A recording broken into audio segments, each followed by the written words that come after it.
14:01 Central African Time. A very good afternoon and a warm welcome to Africa at Play. We are live on DSTV Audio Bouquet Channel 802 or OpenView 628 if you are in South Africa. Alternatively, you can connect with us online from any corner of the world on channelafrica.co.za. Also available at your fingertips on SABC+. My name is Neto and ETO Chemane. Hosiati konyangazi mumkhatshwa phandle kunjani moyani vogo tendele. Africa at Play. Let's find out what's coming up.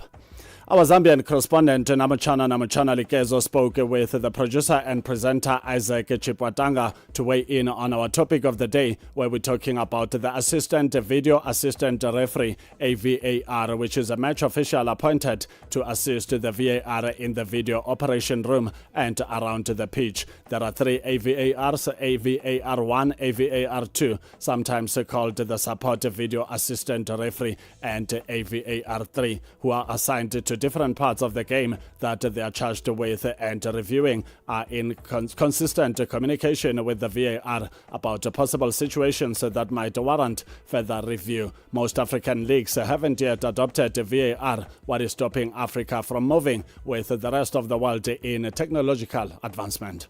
In my opinion, I think the real issue or the real hindrance or challenge for many African, football associations to introducing VAR comes to the fact that, there isn't just enough investment. Also, African football, in terms of the leagues, of course, we've got a few exceptions like South Africa and probably North African leagues like, Morocco and, Egypt, has not branded itself well enough, to attract corporate corporate sponsorship that can enable it to channel some of that money into the introduction of VAR. Let's not just forget that it's not just introducing this equipment and this technology. You also have to train referees. Australia denied the Spa Baby Proteas the chance to reach the final of the 2025 Netball World Youth Cup in Gibraltar, winning 67-36 to book their place against New Zealand. The Spa Baby Proteas will now face England in the bronze medal playoff tomorrow. Here is Baby Proteas coach Precious Mtembu reacting to the match. Tough game against Australia in the quarterfinals today. Tough loss. We really tested ourselves, and it gave us a valuable chance to test ourselves and see where we actually stand at this level. We just lost too many passes in transition. When we turned the ball, we just couldn't make, we couldn't convert it. And against a team like Australia, you really get punished for those errors. Once you start falling behind, it's nearly impossible to try and play a catch-up game against such a strong team. Now it's about regrouping, learning from the experience, just focusing on our next challenge right now against England. And I'm really pleased on how the girls have played and how far they've gone in this competition. Also coming up on Africa at Play, Kaizer Chiefs' second assistant coach Cedric Kaze says outgoing Amakosi head coach Nasreddin Nabi will be pleased to see them carrying on with the project and possibly taking the team to the group stages of the CAF Confederation Cup. Kaze was responding to a question from the media about whether they don't feel that they are betraying Nabi by remaining with the team now that there seems to be a dispute between him and the club. I've known Coach Nabi for a couple years. I have worked with him, and as him and me, we know the situation of the coaching job. Today, he's not here, and I'm pretty sure that he will be proud that we continue where he left off, and we bring the club to where it belongs. In the world of rugby, the Women's Rugby World Cup is coming to its conclusion, and this is the 10th edition where we get to see Canada taking on England, the host nation, and that match will be at 1700 Central African Time. Currently underway is the post-season match, well known as the third place playoff match between New Zealand and France, and as it stands, they are currently stuck on 7-all. We will continue to update you on the latest in that match and throw forward to the upcoming, highly anticipated final between the English and Canada. In the CAF Confederation Cup, action continues. Yesterday, Royal Leopards beat Young Africans by 5-0 to achieve a 7-0 aggregate victory. KMKM beat AS Duport Taco by 2-1, winning 4-2 on aggregate. Hafia went down by 2-3 against Bantale and 5-3 on aggregate. And another match that took place yesterday was Al Ittihad up against Welaita Dicha. Welaita Dicha going down by 3-1, and it ended 3-1 on aggregate. Cotton Sport Benin beat Black Mano Warrior 4-1, and that match ended 4-1 on aggregate. Kaizer Chiefs will be taking on a Kabuskop SCP, an Angolan outfit, this afternoon at 3 p.m. Central African time, and that match will be broadcast live on SABC2 and SABC Plus. Kaizer Chiefs is currently trailing by 1-0 after conceding a goal in Angola last weekend. Nairobi United up against NEC, that match also taking place at 3 p.m. Central African time. Alzamia up against Dekadaha, that match is at 4 p.m. Central African time, and Dekadaha is leading by 1-0 on aggregate. Singida Black Stars leading on aggregate against Rayon Sports, and that match is taking place at 1800 Central African time. There's more matches that are taking place today. AF at Jakarta will be taking on a Generation Foot at 1800 Central African time. Also at the same time is San Pedro up against Aigel Royale, and San Pedro is leading by 1-0 on aggregate. Sneme is going down by 2-0 on aggregate, and the second leg of the preliminary Confederation Cup match is at 1900 Central African time up against Stade Tunisien of Tunisia, an outfit from North Africa. Sahel is trailing by 1-0 on aggregate up against Al Ahly Wat Medani, and the match for the second leg is slated for 1900 Central African time. Also taking place at the same time is an outfit from our neighbors Botswana, joining Galaxy, that will be taking on the Mighty Wanderers, and the Mighty Wanderers have a 1-0 aggregate lead. Another team that is leading on aggregate is OC Safi, leading Nijelek, and the second leg is tonight at 2100 Central African time. There's more action happening tomorrow in the CAF Confederation Cup. Azam of Tanzania will be up against Almeric at 1400 Central African time, while Zesco United of Zambia will be taking on FC 105, and Zesco is trailing by 2-0 after conceding 2 goals away from home. It is their turn now to take full advantage of what is referred to as home ground advantage. And there's also a match between Otoho Dioyo that is at 16:30 up against Juan de Agosto. That match is slated for tomorrow, and Otoho Dioyo leading Juan de Agosto by 2-1 on aggregate. And it is interesting to see these aggregate scores, whether these teams will continue where they left off, or those with a deficit will come back and score more goals to come out victors and make it to the next level of the tournament. Goboria Su will be taking on a USFA. That match is at 1700 Central African time tomorrow. Kwara United takes on Asante Kotoko. That match is also taking place at 1700 Central African time. Joliba up against Abia Warriors. The match is currently sitting on 1-1 on aggregate, and the second leg is slated for 1800 tomorrow. Al Akda will be taking on Fambludi Center at 1800 Central African time, with Fambludi Center with a slight advantage, leading 2-1 on aggregate. Pampol Mose will be taking on Maniema Union, and that match is slated for the 3rd of October. Let's also update you on the Premier League matches that are currently happening this weekend. We've got Brentford that is currently underway against Manchester United, and the Bees are leading Manchester United by 1-0. And it remains to be seen whether Manchester United will come back in the second half, as this match has been playing for good 40 minutes. In the next 5 minutes,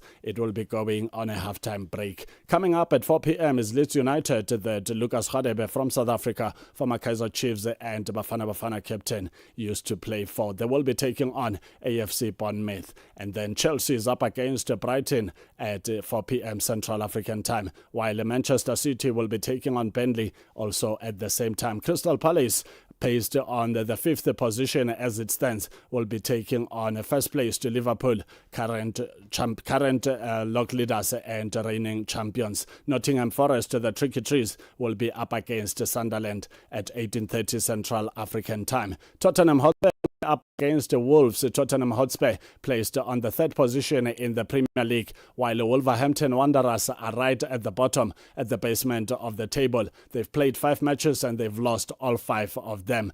And this makes me worried because I believe relegation kicks in as the league starts and not during the last 10 or 5 matches. But it's still a lot of games to be played, as there are plenty teams in the Premier League and there's home and away matches to be played. Aston Villa, the Villains, will be up against Fulham FC tomorrow at 3 p.m. Central African Time. Newcastle United takes on the Gunners of London. Arsenal tomorrow at 17:30 Central African Time. Wrapping up the weekend will be Everton up against West Ham, and that match is taking place on Monday the 29th of September at 1700 Central African Time. 14:12 Central African Time. We take our first break. We'll be back shortly.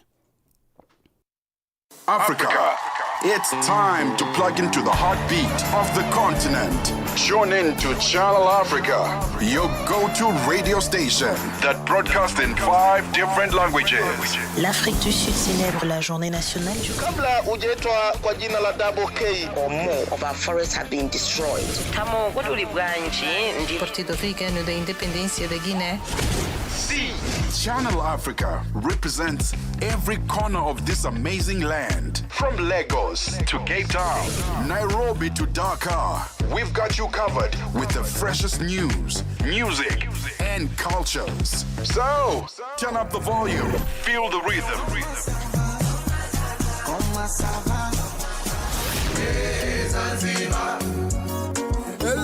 Enjoy the conversation. Channel Africa, the African perspective.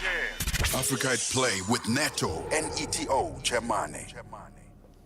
14:13 Central African Time. If you have just joined us, a very warm welcome to Africa at Play. There are plenty events that are taking place under the umbrella of sport, not just on the African continent, but in different parts of the world, as the Baby Spa Proteas will also be taking on England in the third place playoff match after going down to Australia in the semi-finals. And we say big ups for the under-21s for doing an awesome work, because this is the feeder team for the national team. And of course, there's a Confederation Cup matches taking place in South Africa, with the Kaizer Chiefs hosting the Angolan outfit Kabuskop SCP, while Orlando Pirates in the CAF Champions League first preliminary round leg 2 of 2 are taking on the ODFC of Lesotho, a side that went down by 3-0 in the first leg last weekend, the match that took place in the Free State because of facilities that do not meet CAF and FIFA standards by our neighbors Lesotho. And if you ask me, even if it rains with hot soft porridge, I don't see the ODFC troubling Orlando Pirates. But this, at the end of the day, is football. Vino is part of the launch of the Castle Lagers Heritage of Craft mini documentary celebrating the craft of creating lasting memories and timeless beer since 1985. We welcome Vino Snappy Pitsi Vincent Motlo, who is a renowned African sport photographer known for his ability to capture the authenticity and emotion of sports, which earned him the nickname of the Eye of God. And we're battling with that network from Linus Line. So while we're still trying to reestablish a good network, let's go to West Africa and land in Lagos, Nigeria for the latest in Nigerian sport with our legendary correspondent, Tony Tonero Ubani. Apparently realizing the difficulty in qualifying for the World Cup, the Nigeria Football Federation has urged the Super Eagles to pay more attention in the forthcoming AFCON and not play second fiddle again. General Secretary Dr. Sanusi Mohammed has praised what he calls a new sense of commitment among players of the Super Eagles, as he says they are all determined to go for the trophy this time around. The players and the coaches know what is at stake. We finished second last time, and with what is happening to our World Cup qualifier, we expected nothing other than the cup. On our part, we will have to create the enabling environment for them to succeed. The Africa Cup of Nations is scheduled from December 21st, 2025 to January 18th, 2026. The Super Eagles are in Group C alongside Tunisia, Uganda, and Tanzania. NFF Secretary General Dr. Sanusi speaks. That the players are aware of what is at stake, the coaches are aware of what is at stake, and of course they know that we came second last time, and Nigeria expects that with what is happening to our World Cup qualifier, they expect nothing outside victory. And I believe on our own part, what we are supposed to do is create that enabling environment. We will continue to do that. As the 0 hour approaches swiftly for the 2025 FIFA Under-20 World Cup, Flying Eagles head coach Aliu Zubairu has assured Nigerians that the Flying Eagles will not disappoint as they look forward to going all the way to the final in Chile. Nigeria will face Norway on Monday, 29 September at the Stadio Fiscal in Talca. Having seen his boys in friendlies before the kickoff of the tournament, Zubairu said that without being immodest, qualifying from the group stage is non-negotiable for Nigeria. I respect all the teams in our group. We are not a pushover. All I know is that qualifying from that group is non-negotiable. The Flying Eagles are drawn in Group F with Norway, Colombia, and Saudi Arabia. The 7-time African champions were beating finalists at the 1989 and 2005 World Cups. We are going to take all the matches one after another, one step at a time. The first thing for us is to get out of the group stage, and then we change tactics for the next step. FIFA Under-20 World Cup Chile 2025 is the second time the South American country is hosting the prestigious youth tournament. The last time Chile welcomed the world's best of coming men's stars was in 1987 when Yugoslavia were crowned champions.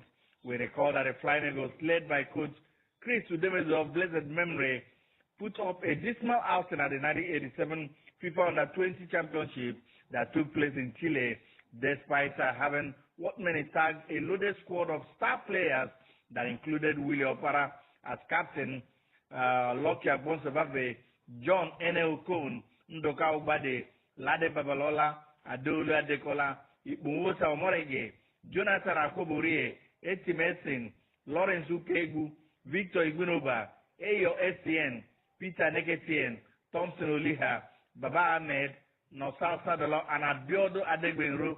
Nigeria still seek their first FIFA Under-20 World Cup title after reaching the final in both 1989 and 2005. The most successful team in the competition is Argentina with 6 titles. Coach Aliu Zubairu of the Flying Eagles speaks. For national territory longer, we will consider the performance that happening at all levels of international football. Nobody can give bad chance. Anybody that gives bad chance against the likes of Cameroon can see that was something that in World Cup qualifier. So the same thing goes to the Under-20. And besides, Colombia is a footballing nation.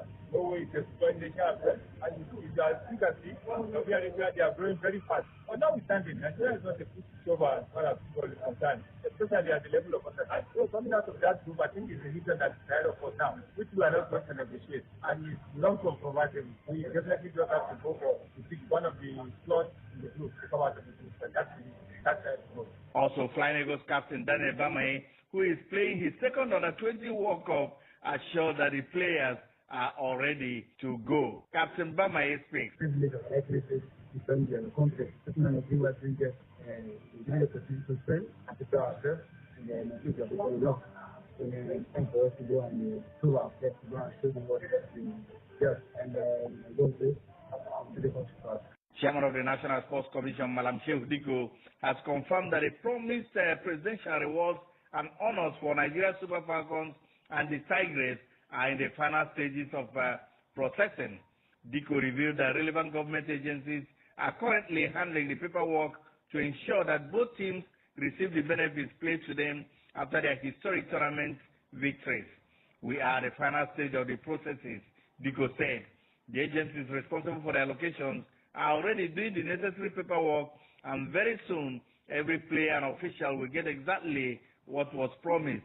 The Super Falcons recently won the Women's Africa Cup of Nations WAFCON, while the Tigers emerged champions of the FIBA Women's Afro Basketball, drawing praise from President Bola Tinubu, who assured both teams of special recognition.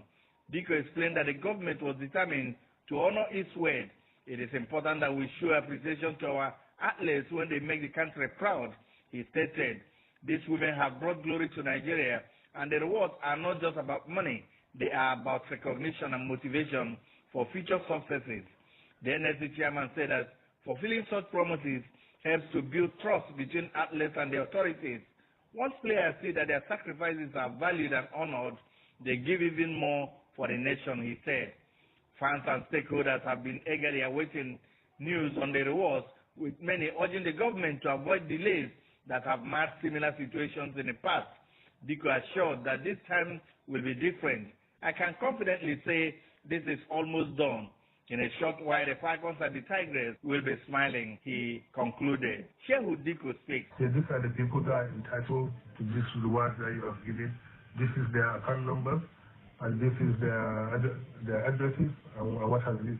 So please, Mr. President, now direct the relevant authorities, which is the Minister of Finance and the Accountant General, to pay these monies direct to the account of these players. Direct the Minister of Housing to make the allocation of the houses to give their addresses, direct with their names and their addresses for us to distribute to them. Direct the Minister of Special Duties to issue the national awards or certificates to their addresses and their names. So that memo was raised. I know that memo had to go through a process. It went through a process, and Mr. President duly approved those memos and directed the relevant agencies.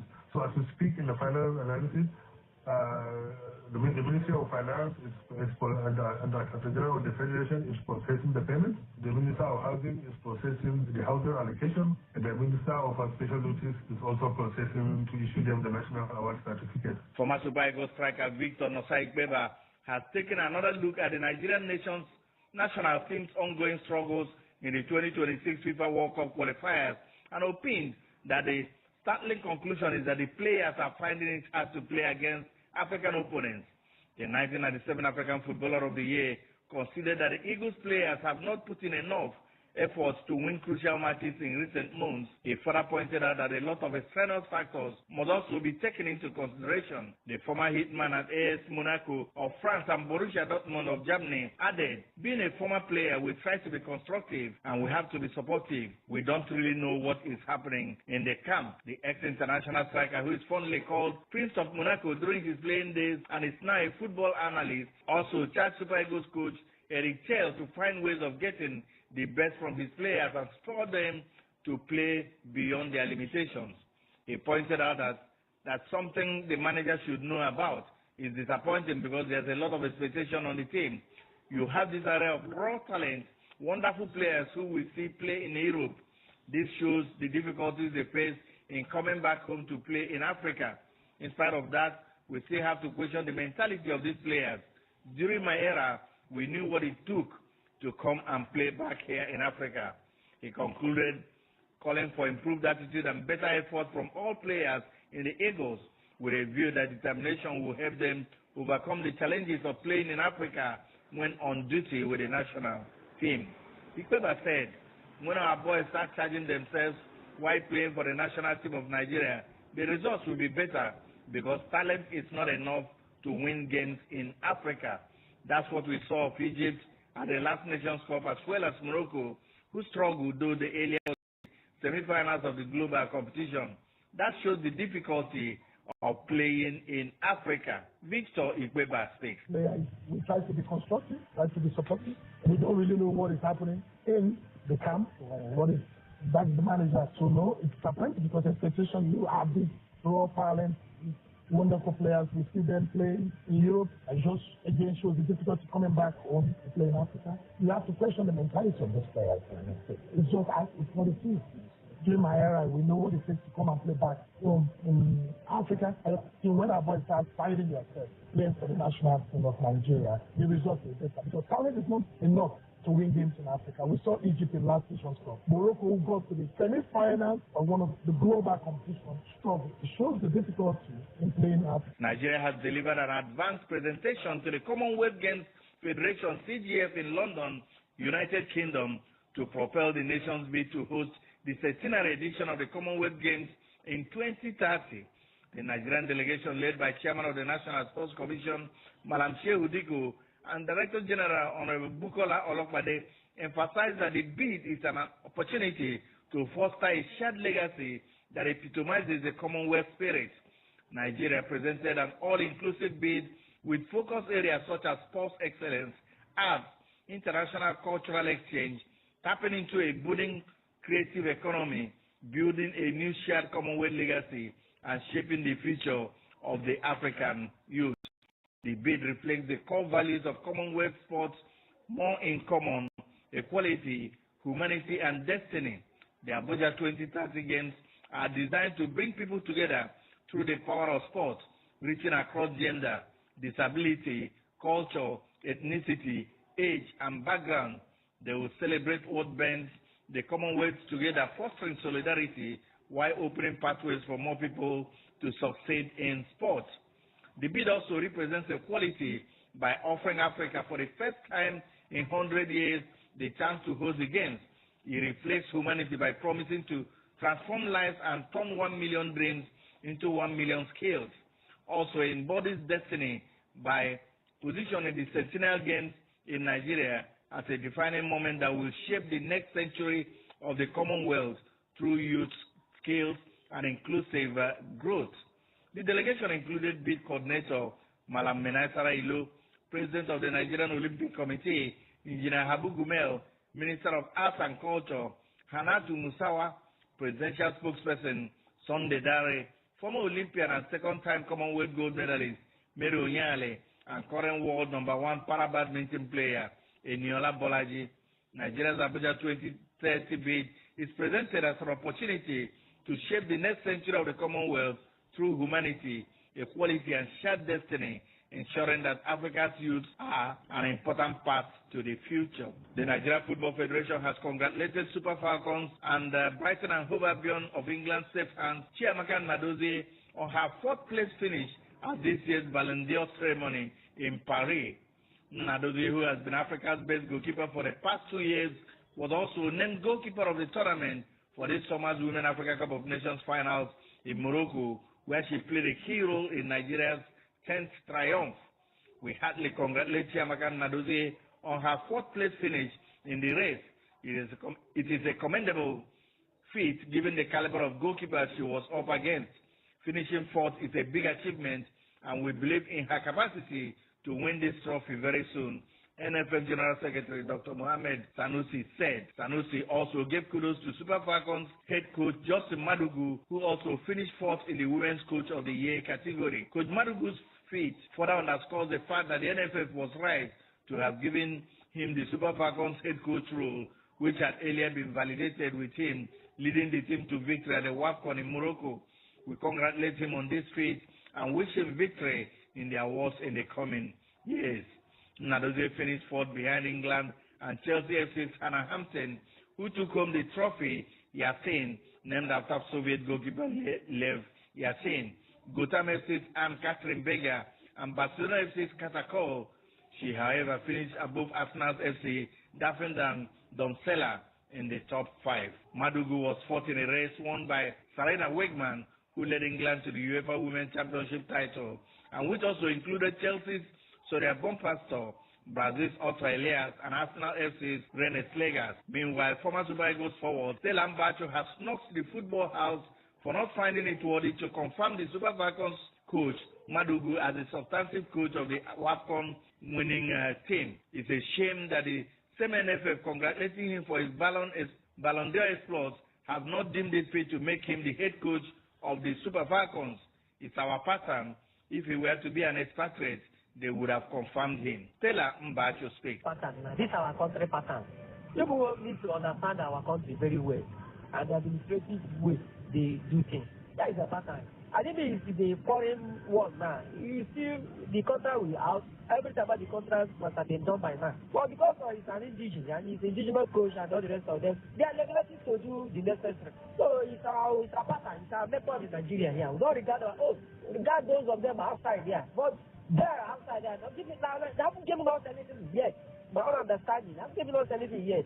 But the teaching was here, have been doing the job going. So that is our pattern, that is normal. Significant adjustments have been made to rematch the 6 fixtures of the Nigeria Premier Football League, NPFL, due to the continental engagements of 4 teams this weekend. Remo Stars and Rivers United are competing in the CAF Champions League, while Abia Warriors and Kwara United are involved in the CAF Confederation Cup this weekend. The NPFL, through a memo signed by Chief Operating Officer Davison Owumi, has rescheduled the affected fixtures to new dates. Abia Warriors will now host fellow Continental challenger Remo Stars on October 1st. The same day Rivers United is set to host Niger Tornadoes. The Kano Pillars vs Kwara United match will be played at the Sani Abacha Stadium on October 8th. And before we go, let's tell you that Communications Director of Ashanti Kotoko has hinted that the players and technical support team will be rewarded if they secure qualification for the next round against Kwara United. The Ghana Premier League Giants secured a thrilling 4-3 win against the Nigerian side in the first leg of the preliminary round of games in the CAF Confederation Cup last week. Ahead of the return leg this weekend at the MK Abiola International Stadium in Abeokuta, Duku revealed that the players will receive special bonuses should they qualify for the next round.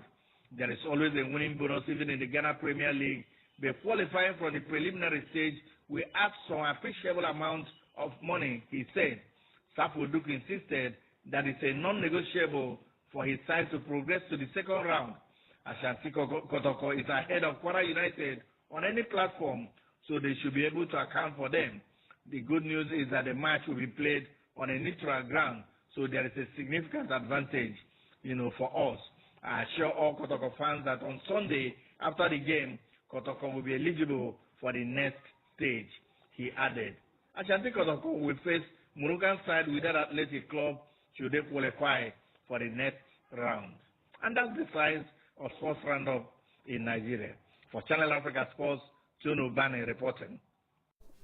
14:32 Central African Time. Thank you to Tony Tonero Bani for updating us with the latest in Nigerian sport. If you have just joined us, a very warm welcome to Africa at Play. It is a little bit cold today, but worry not, we are here to warm you up all the way. Talking about that warm up, let's take a musical break with DJ Neptune and Nobody featuring Mr. Easy. This is Africa at Play as Delili Siashaya. We will be updating you on the Confederation match and the CAF Champions League match. Orlando Pirates is up against the ODFC at Orlando Pirates Escotini in Soweto, a few kilometers from where we are in Auckland Park. While not far from there in Nasrec, Kaizer Chiefs will be locking horns with an Angolan outfit, Kabuskop. Kaizer Chiefs trailing by a goal to nil. We will update you after the song.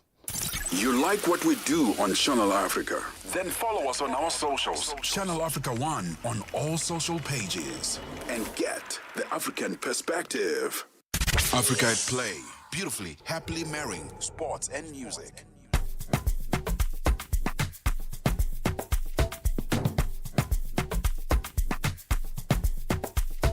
Eternal Africa. Greatness. DJ Natil. Fonya kitleti muke. Omukele baradarite. Uskili magutsi uskili. Fonya kitleti muke. Omukele baradarite. Uskili magutsi uskili. Skanju the one around you. So do on your chango. Do nale mabantu. Force slow look at marango.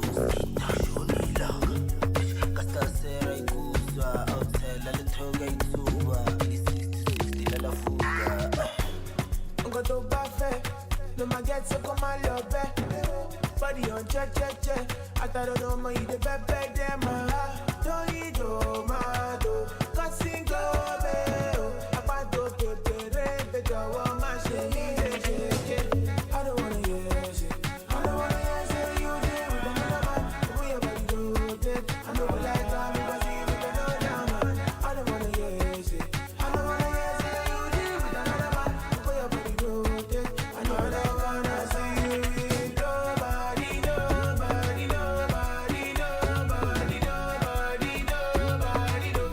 Nobody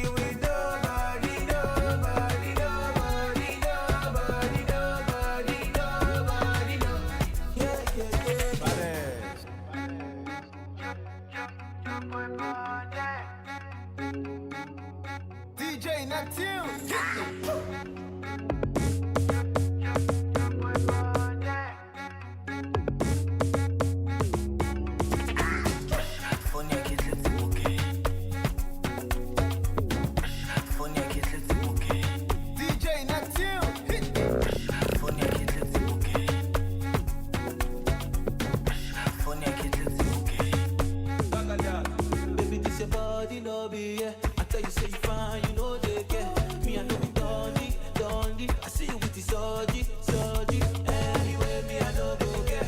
Not only you I the one I swear. So don't waste time, baby, my rose.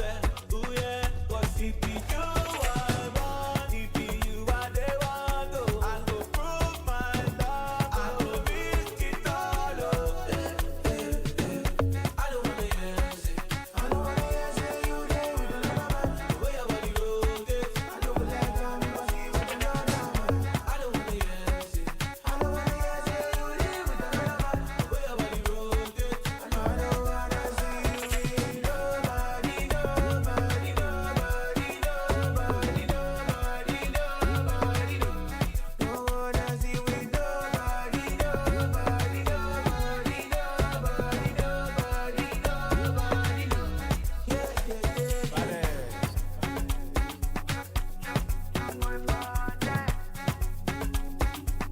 DJ Neptune. Hit.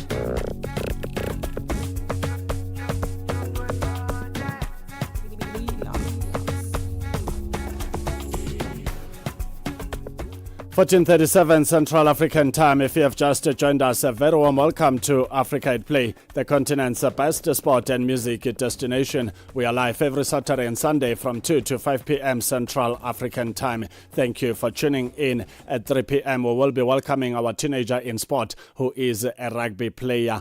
And let's now update you with regards to action in the Nigeria Premier Football League. We will be having a futsal conversation. If you don't know what futsal is, please do stay on board so that we can continue to share the knowledge we have with you. But in simple terms, it is a form of indoor football. But we will be talking to the president, Pubalene Govindasamy, who is the South African Futsal Indoor and Futsal Association of South Africa, and he will tell us more about the latest in the sport of futsal. For now, let's update you on the fixtures. Bendel will be taking on Bayelsa United, and that match is taking place at 5 p.m. Central African Time, while Plateau United takes on El Kanemi Warriors at 5 p.m. Central African Time. More matches coming up tomorrow. Warri Wolves taking on Shooting Stars at 5 p.m. and Wiki Tourists taking on Enugu Rangers also at 5 p.m. Another match is Nasarawa United up against Katsina United, together with Kun Kalifat up against Barau, and Ekurodu City takes on Enyimba, and all these matches are taking place tomorrow. This is Africa at Play. Let's now welcome to Africa at Play the president of futsal. But before we do that, let's take a short break. AUSISA, the Association of Water and Sanitation Institution of South Africa, is a platform uniting Africa's water professionals. This November, Africa leads the conversation on water and sanitation. Join global and African leaders at the AUSISA Africa and Global South Dialogue 2025 from the 9th till the 12th of November at the Emperor's Palace, Johannesburg. From policy innovation, this is where action meets collaboration for a water-secure future. Register today at ausisa-watersan-dialogue.org or follow at AUSISA on social media. AUSISA, working together for sustainable water and sanitation security in Africa. From football fields to finish lines, Eliud Kipchoge storms into the history books. Chemane brings you sports on Africa at Play. 14:40 Central African Time. If you have just joined us, a very warm welcome to Africa at Play. There is action in the game of futsal where South Africa is up against Mozambique, and these matches are happening in Mozambique, not far away from where we are. You could be looking at about 7 to 8 hours drive if you are not lazy to drive. But if you are, you can always opt for a flight which will get you there in just over an hour, if not around an hour. We now welcome to Africa at Play Mr. Pubalene Govindasamy, who is not new to Africa at Play, the president of the South African Indoor Futsal Association, to tell us more about these matches that are taking place. Mr. President, a very good afternoon and a warm welcome to Africa at Play. Thank you very much for having me on your program. It's much appreciated. And to all your listeners, thank you. Neto, thank you very much as well. Thank you. Thank you so much. Let's get on to it. It's been a while without talking the sport of futsal, and you know how close it is to my heart because sporting codes equally. What's the latest in the world of futsal in South Africa?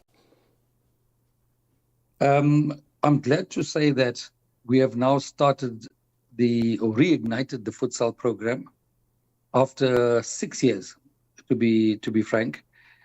Last year we played a tournament involving 8 teams in the country, the top teams. This year we started the regional leagues in Pietermaritzburg, Johannesburg, and Cape Town. In Pietermaritzburg and Durban, the leagues have been going on for some time. And we are about to kick off the leagues in Cape Town and Johannesburg. Having said that, we received an invitation from Mozambique about a month ago, and we hastily put together a national team.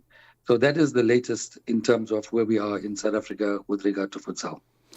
And Mr. Govindasamy, I'm just thinking that, futsal is different from 11 versus 11. So you don't get to have as many national team players as one would like. In football, you would find a scenario where the coach would go with a preliminary squad of 35 players, which is still going to trim to 25, 23. When it comes to futsal, what sort of total of players are we looking at in terms of this selection? And how do you make certain that all these provinces that are active are represented in the futsal squad to avoid a scenario where the squad is only favoring, top teams? What happens if top teams come from one province and other provinces could just suffer, yet they could be producing great players?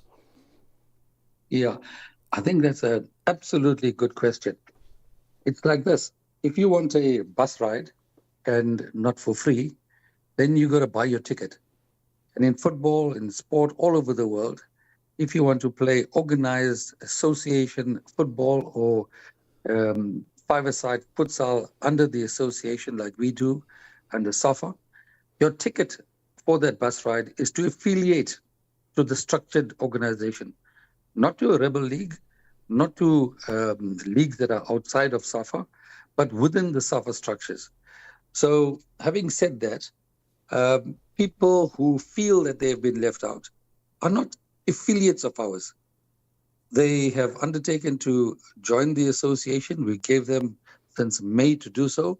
And like I said to you, it's 6 years now since we've got together to organize the game in a structured way. And those provinces who are not with us can't complain. You must buy your ticket, you must affiliate, and therefore you become eligible for the benefits in the game. I trust I've answered your question. Yes, you have. I'm just worried that knowing that, the game is loved by many in different parts of the country, is it a financial constraint issue where they would fail to affiliate, or what could be the issues? Because we know that funding goes to the popular sporting codes. And I mean, when I spoke to Mark Alexander of SA Rugby, who is the president of SARU, he highlighted that they are not getting funding from government.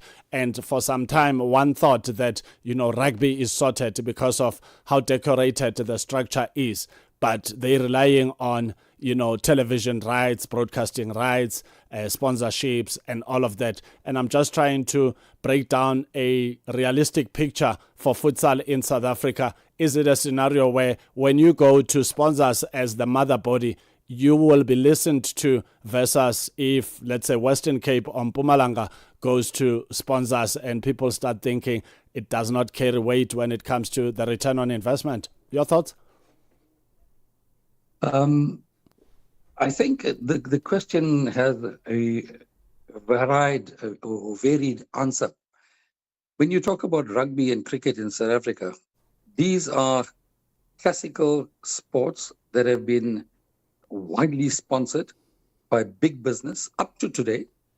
They may not receive government funding like football doesn't receive government funding. It's very limited, unlike our brothers and sisters in Africa, where governments support the game, particularly football. In football in South Africa, government gives us a mere pittance, if I call that, and we don't, as futsal, receive a cent. We've been struggling for many, many years. I myself have put in huge amounts of money into the game just to ensure that the game is there and alive. So when you get to the high level of football, of futsal, of cricket and rugby, on the professional side, all those styles of sport are sponsored in a big way. Sadly enough, I think SAPA, it does not receive the same kind of sponsorships like the other big sports. But when you go to the grassroots level, then those sponsorships don't filter down because it's amateur football, amateur rugby or amateur cricket. So likewise, futsal, our leagues are not sponsored. And we expect the teams that want to play futsal to come on their own, to finance themselves and to play the game if you love the game. We don't have monies to even put a national team together. Individuals owning or involved in various clubs at the lower level put monies from their pockets. They operate from the boots of their cars. And if I want to call this inverted commas, quote, steal money from their families to ensure that the game goes on. I do that, and many of the other officials of other clubs do that as well. So when you talk about in Mpumalanga and Cape Town or the Cape Province, we expect the same to happen in those areas. What is strikingly strange for me is that these issues have never come up before. And for me, I think at the background lies the politics and the change that people want in our sport. And that tells me that there are serious issues of politics rather than finance.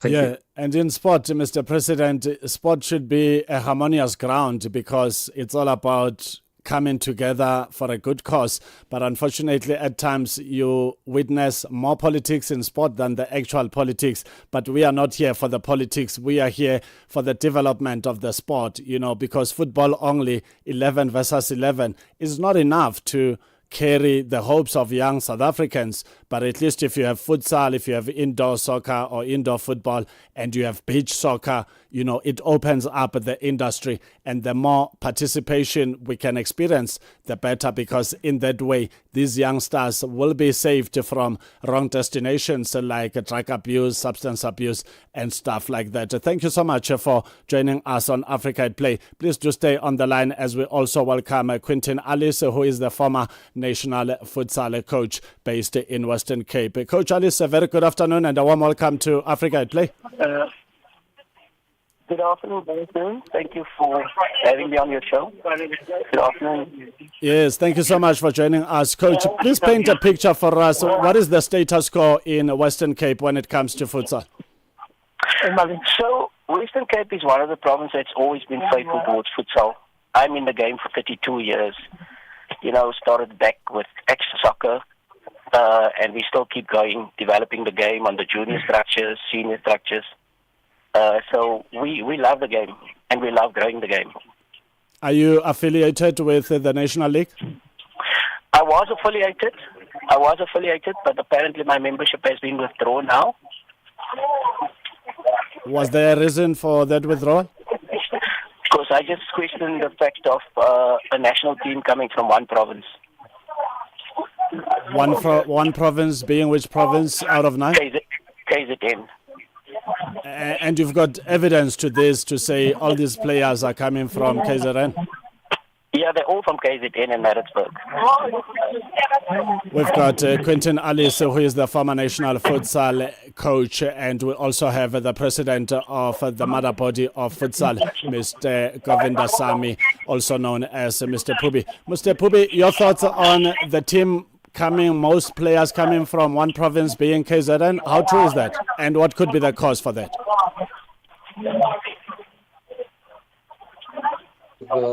Just started the game again after 6 years. And we have had many meetings with officials from Cape Town with the structure there. We call it the Regional League. We're not interested in any other structures outside of SAIFA now. SAIFA is the South African Indoor Football Association. And our mandate from SAFA is to run the National League and regional leagues in the country. Now, in the Cape, we had 2 teams. One of the teams is Cape Town Titans, which is Quentin Alice's team. And we've asked him to affiliate to the Regional League. He had the audacity to say that he's not interested because he's a national team. And he by his own actions decided not to play. He decided not to affiliate. He decided not to even pay a simple meager amount of 2,500 Rand and to register each player at a cost of 100 Rand per player. So whose fault is that if he has been excluded and his membership has been terminated? It's not our fault. And sadly, in the Western Cape, as I said, it's the politics behind the game. I'm surprised for the first time in 20 years that we have these kinds of issues. I urged them at the meeting on the 4th of August to unify, get everybody together, leave the politics out, don't blame each other, and get the game going. Sadly, they didn't. So that is the position. Now, in KZN, and of course, Pietermaritzburg is the headquarters of futsal. It has the best players, together with Durban and Tongaat. And we've assembled a team because that team consists of players that are active in the game, belonging to the SAIFA structure, belonging to SAFA, not playing in rebel leagues and unauthorized structures, such as fives tournaments, playing for money and not developing the game. So that's where we come from. We come from a structured position, a principled position. So those who want to be left out and don't want to buy the ticket to catch the train, hard luck to you. Is Gauteng active in futsal, or the sport has died a natural death? No, it's active in futsal. There's a lot of politics behind the scenes. And, it's because I think we're going to the elections in 2026, the SAFA elections, and people that want to take over want to create parallel structures. And that is what's going to happen, and I think is happening in the Western Cape and in Gauteng. It's very, very sad.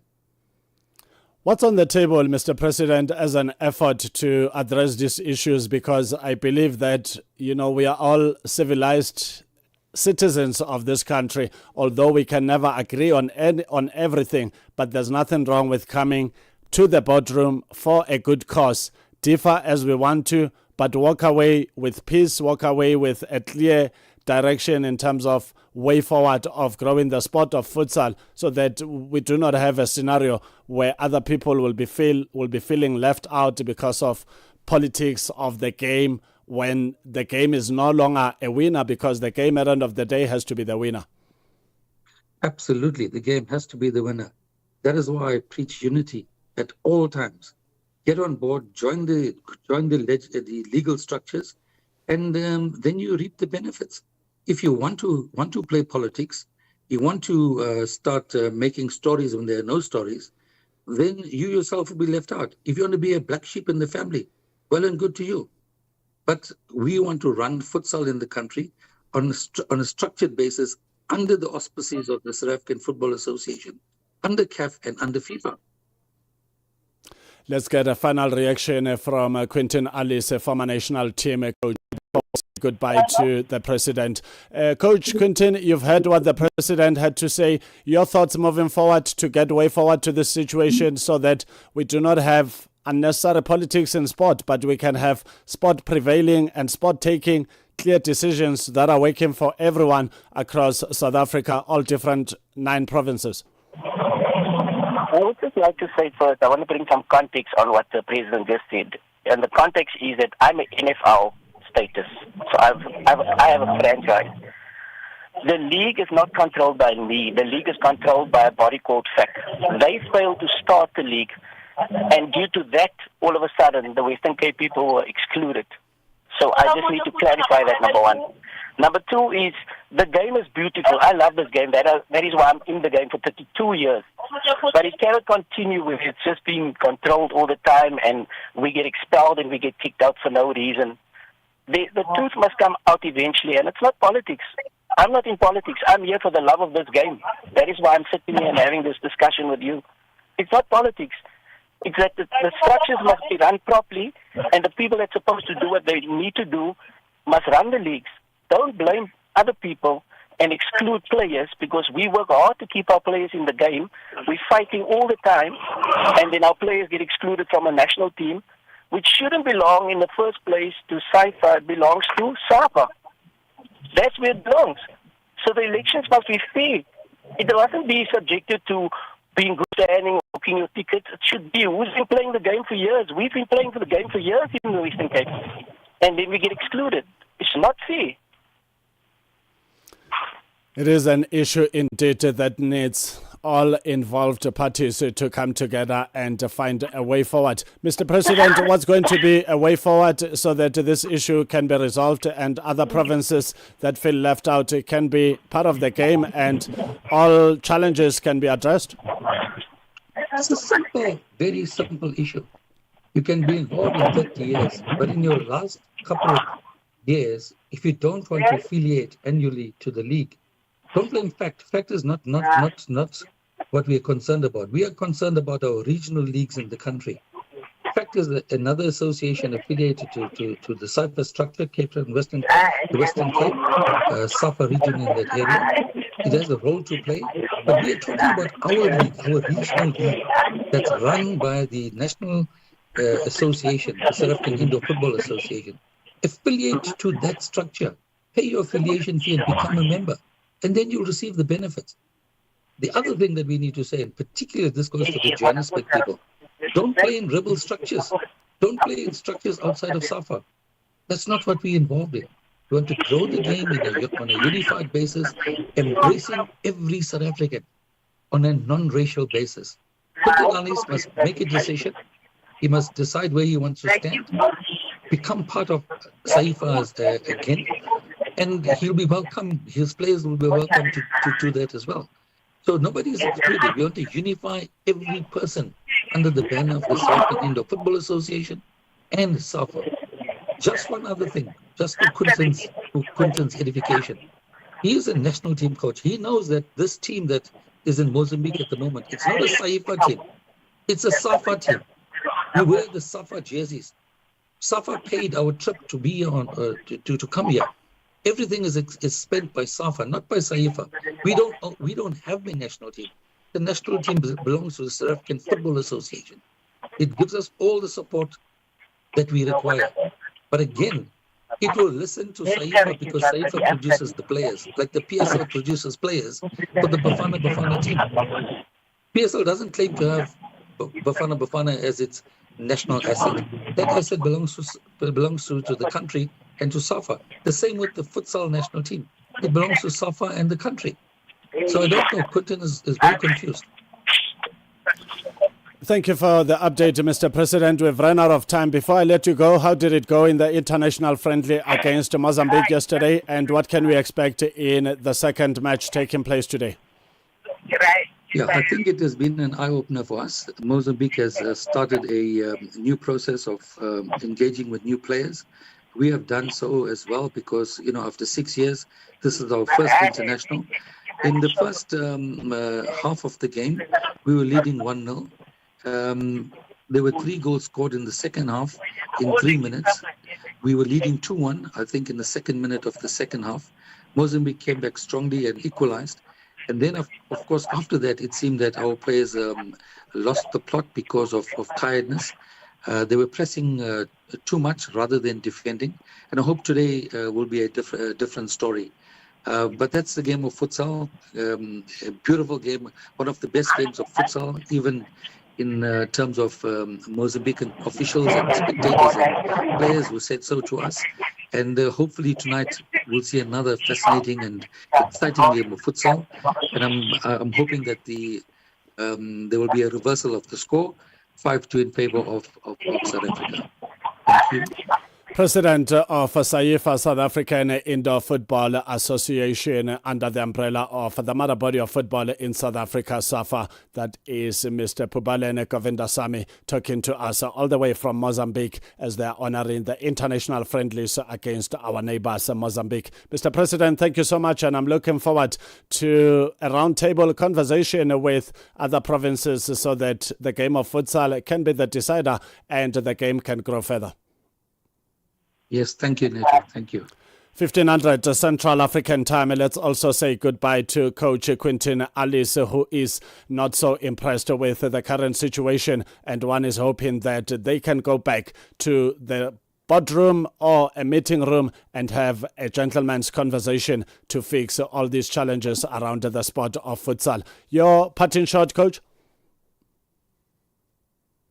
and good luck to the national team there. And appreciate the opportunity and the platform.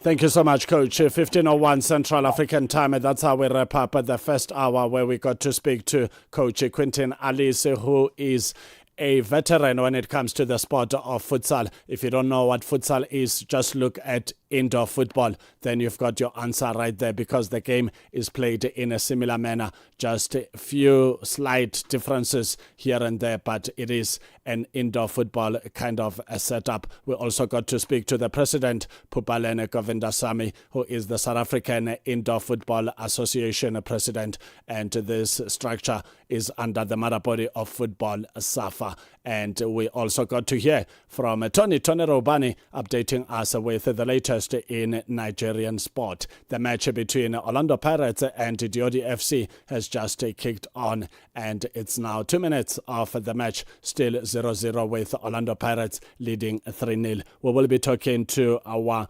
KZN-born teenager in sport, who is a 19-year-old rugby player, and we're looking forward to that exciting conversation to find out more about his future. His name is Abahle Malinga. This is Africa at Play. Astelil Siashai. Africa, voici Abedi. Oui, c'est moi. Abedi est un passionné de musique dans l'âme. Il a un goût pour toutes sortes de musique et passe ses journées à écouter Channel Africa. J'aime beaucoup la musique africaine. Ok. Devinez quoi? Channel Africa veut aider Abedi et les mélomanes du monde entier à découvrir encore plus de musique incroyable. C'est pourquoi Channel Africa appelle les artistes africains à soumettre leur musique. Chers artistes, n'oubliez pas de nous fournir toutes vos informations pertinentes à l'email adresse musique@channelafrica.co.za. Les soumissions sont votre chance d'être entendues, mais elles ne garantissent pas une playlist. Toutes les soumissions seront soigneusement examinées pour voir si elles répondent aux exigences de notre station. Channel Africa, la perspective africaine. What are the teenagers up to if they are not in class? Let's get in touch with the teenager in sport. 15:03 Central African Time. If you have just joined us, a very warm welcome to Africa at Play. We now welcome to the conversation our teenager in sport, a rugby player who is going to tell us more about his rugby journey and what I've picked up with playing rugby or playing any sport as a teenager, or even as a bundle of joy. You're 12-year-old and below, you get to meet opportunities, and these opportunities to travel abroad do not come cheap.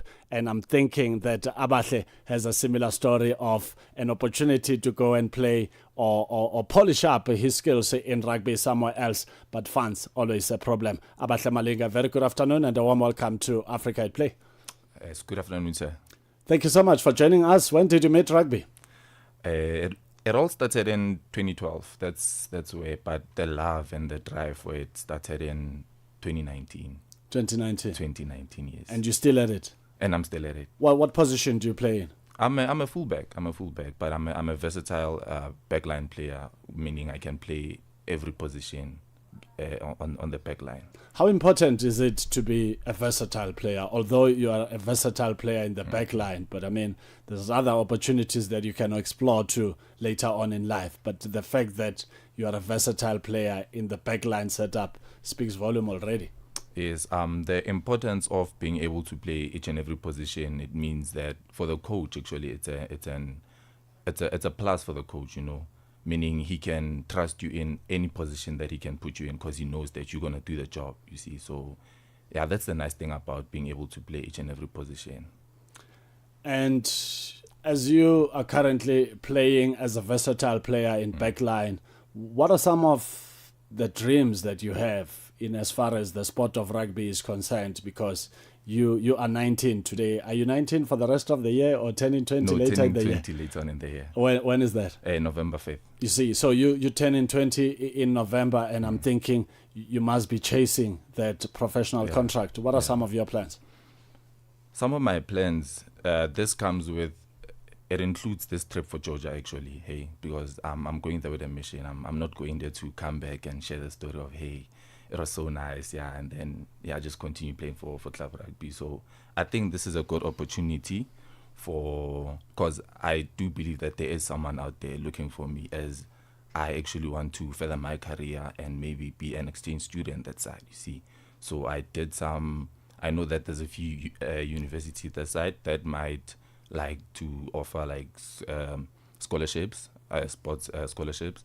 So I'm chasing that too. So I'm not just going to Georgia just to have fun and be like, okay, guys, so I'm just going there to actually get something from it, you see. If you have just joined us, we are talking to our teenager in sport, a 19-year-old rugby player who's got an opportunity to go to Georgia to go and display his skills and talent in rugby. And he says he's going there on a mission and not on an ice shopping spree, or not to go for sightseeing, but to make certain that he takes his level of the game to another bar.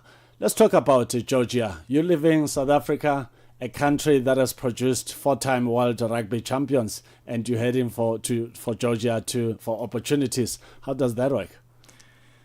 So the plan, so it works in it's very different, because not always you can use the same pathway in order to enter the Springboks team. So either you can play internationally, and then that way you can get a recognition from the coach, you see, or from the people that. So yeah, I just don't know how the whole call-up process works, but I think when you're in a good team and your form is proper, then you get a call-up, you see. So I think that way, being away from everyone, because now the main focus is players based in South Africa. So imagine hearing that there's Abahle Malinga out there in Georgia playing beautiful rugby, you see. So that way, it would just catch their attention to be like, you know what, let's call him. Like, why is he in Georgia? What put him in Georgia? Why do they like him so much in Georgia? So that's the plan, to be different from everyone, you see. I like that plan because, you know, you're not going through traffic, because, I mean, the situation of rugby in the country is that everyone is hoping that one day they will wear that green and gold jersey. But the reality is that it might just be 5 to 10% of those that are playing rugby competitively that will make it to that level. But going that route could just open up other opportunities. Also because you would have played rugby in a different situation, in a different environment. And having you on board, you'll even be, you know, a good man for the coach to say, hey, tell us more about the Georgia side. Interesting indeed. How did this opportunity to go to Georgia come about? So throughout this whole season, no one knew, actually, like no player knew in the league. Like I'm saying in the league, meaning there's 8 teams in our league. So now no one knew that this trip would happen at the end of the year. So Kuru XV Invitational Team is the one that organizes these kind of tours each and every year. Last year they went to Portugal. So with this one, I think they chose the good players that they know or they saw throughout the whole season. So it was a trial-based kind of thing for the whole season. And then only after the season, that's when some of us got our invitations. Till this day, I don't know who's on the team, who's not on the team. I'm only going to find out, I think, on the kit giving day or when we leave. But 4 players have, oh, you actually in the team too, yeah. So those type of things. So how it worked, you had to actually perform throughout the season. So being chosen, like out of how many people, 8 times 25, that's a big number. So very true. They only chose 25 from that 8 teams. So meaning it's 1 or 2 per team, you see. So now it was you had to work hard to be chosen for this kind of opportunity. So that's when it was presented to me, and then the coaches are like, we'd like you to come with us to Georgia. Do you think you were chosen because you are a diverse player in the backline? No, I think it's because I work hard. I did work hard. I improved, like compared to when the season started to now. I'm a different player now. So I think I really worked hard for this, and yeah, it did pay out for me. And when are the dates for the trip? We leave on the 30th of November. We come back on the 10th of December. 30th of November to the 10th of December. That's an opportunity for Abahle Malinga to go and showcase his skills and talent in the game of rugby in Georgia. 15:10 Central African time. We take a short break. When we come back, we're going to find out how are the preparations for Abahle Malinga's trip to Georgia. Exclusive to Africa at Play on Channel Africa. Teenagers in sports with Neto, N-E-T-O, Chemane. Got something to say? Are you passionate about issues that matter? Do you have a voice that deserves to be heard?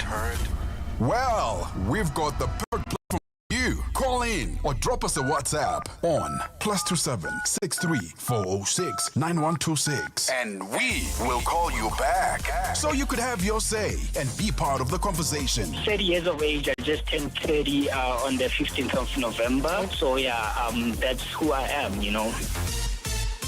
It's not just talk. It's your chance to air your views, share your opinion, engage with a community that values your perspective. Follow us on our social media. Visit our website at www.channelafrica.co.za and get ready to share your views on Channel Africa, the African perspective. What are the teenagers up to if they are not in class? Let's get in touch with the teenager in sport. 15:12 Central African Time. A very warm welcome if you have just joined us. If you are a Buccaneer fan, the score between the Buccaneers, also known as the Sea Robbers, and Diodi FC from Lesotho. The match is still 0-0 as it stands. 12 minutes of football has been played. Orlando Pirates, though, is leading 3-0 on aggregate because of the decisive victory last weekend where they beat Diodi of Lesotho. And that match took place at the Bloemfontein Stadium, the Free State Stadium rather, in Bloemfontein, Mangaung, because of issues around CAF and FIFA approved stadiums. Lesotho does not qualify with their venues, and we hope and believe that in the near future they will be able to deal with the issue of facilities so that they can be able to host their own matches. The conversation continues with Abahle Malinga, who is a teenager in sport, a 19-year-old rugby player. He will be turning 20 a little later in the year, around November. He's heading to Georgia because he's been chosen amongst the best in the league that he plays for. Talk to us about what is expected of you with this opportunity. Is it a sponsored opportunity, or you've got to sweet talk your parents to dig deep in their pockets? Yeah, this one is beyond sweet talking my parents, because if that was the case, then I don't think I would be here today. So I actually need funds to go there. It's not a sponsored trip, of which I do wish to get a sponsor who can sponsor this trip. And Africa at Play is big. The minister could be listening to this conversation, and other billionaires across the African continent. If there's a good Samaritan out there who is in the cause of making a difference in young people's lives through this kind of initiatives, what would you like to say to them? Minister, I don't want to sound rude, or anyone who has money or who feels generous enough to actually share his worth or his money actually. I would like you to fund me and help me chase my dreams, and you're gonna be the person who was there for me when it was dark. So I just wish and pray that you can actually help me, to who's listening right now. My play and my success will actually answer most of your questions that I might not possibly answer now. So yeah. Have you raised any funds towards this big chunk that you need? How much you say you need? 44,000? Yes, we need 44,000, and I have all expenses. Yes, and then I have raised 2,170. This 44,000 actually includes flight tickets, accommodation, and meals. We're gonna eat 3 times a day. It covers the local transportation to games and training facilities. Apparently there's a trip being planned that we don't know about, like no player knows about it. It covers the kit, the rugby jersey that we're gonna get, or which we are gonna keep after the games. 3 games are gonna be played in 10 games, and I know like a rugby player can know how intense that is, because 3 games in 10 days, it tests you to the limit, you know. So 3 games will be played in Tbilisi. I'm not sure about the teams that we're gonna be playing against. And it covers there's a insurance fee in case one player gets injured, and it covers most of the basic things that you're gonna need actually there. Yeah. So from the 44,000 so far, you've raised 2,170. 170. Yes. So you need 41,000. 800 state. Yeah, 730. Yeah. Wow. No, but you are heading in the right direction. I always say you can't be in a scenario where, let's say, you're looking for a lift because you have no funds to be catching a taxi. But while waiting for that lift, why don't you take a walk in the direction of where you're going? Then the lift will find you on the way. So you've started raising funds. Yes. So, you know, when someone comes and say, I will assist further, they might just be persuaded by the fact that you've done something. Hence, I was asking you, how much have you raised so far? Because you would find someone looking for 44K and they're sitting on zero, and they're not even coming up with fundraising events, you know, to try and raise those funds. No, thank you so much. I hope and believe that all will go your way. You're going to be in that flight to Georgia. Definitely. And you're going to leave a remarkable footprint in Georgia. Definitely. And one day we will see you wearing the green and gold, whether representing the 7s or the 15s, but you would have worn that green and gold, or you said the 15s, so it will be the 15s, the main box team. Let's talk about the team that you're playing for. Which team do you play for? You played in an 8-teams league. How's life there? So I currently play for Noordelijks Rugby Club based in the north of Pretoria. The league is called Blue Bulls Rugby Carlton Cup League Shield. We're in the Shield League, where there's 8 teams, and we played 16 games this season, which was home and away for each and every team. And yeah, it was really hard because every week from March till August we were playing like each and every week.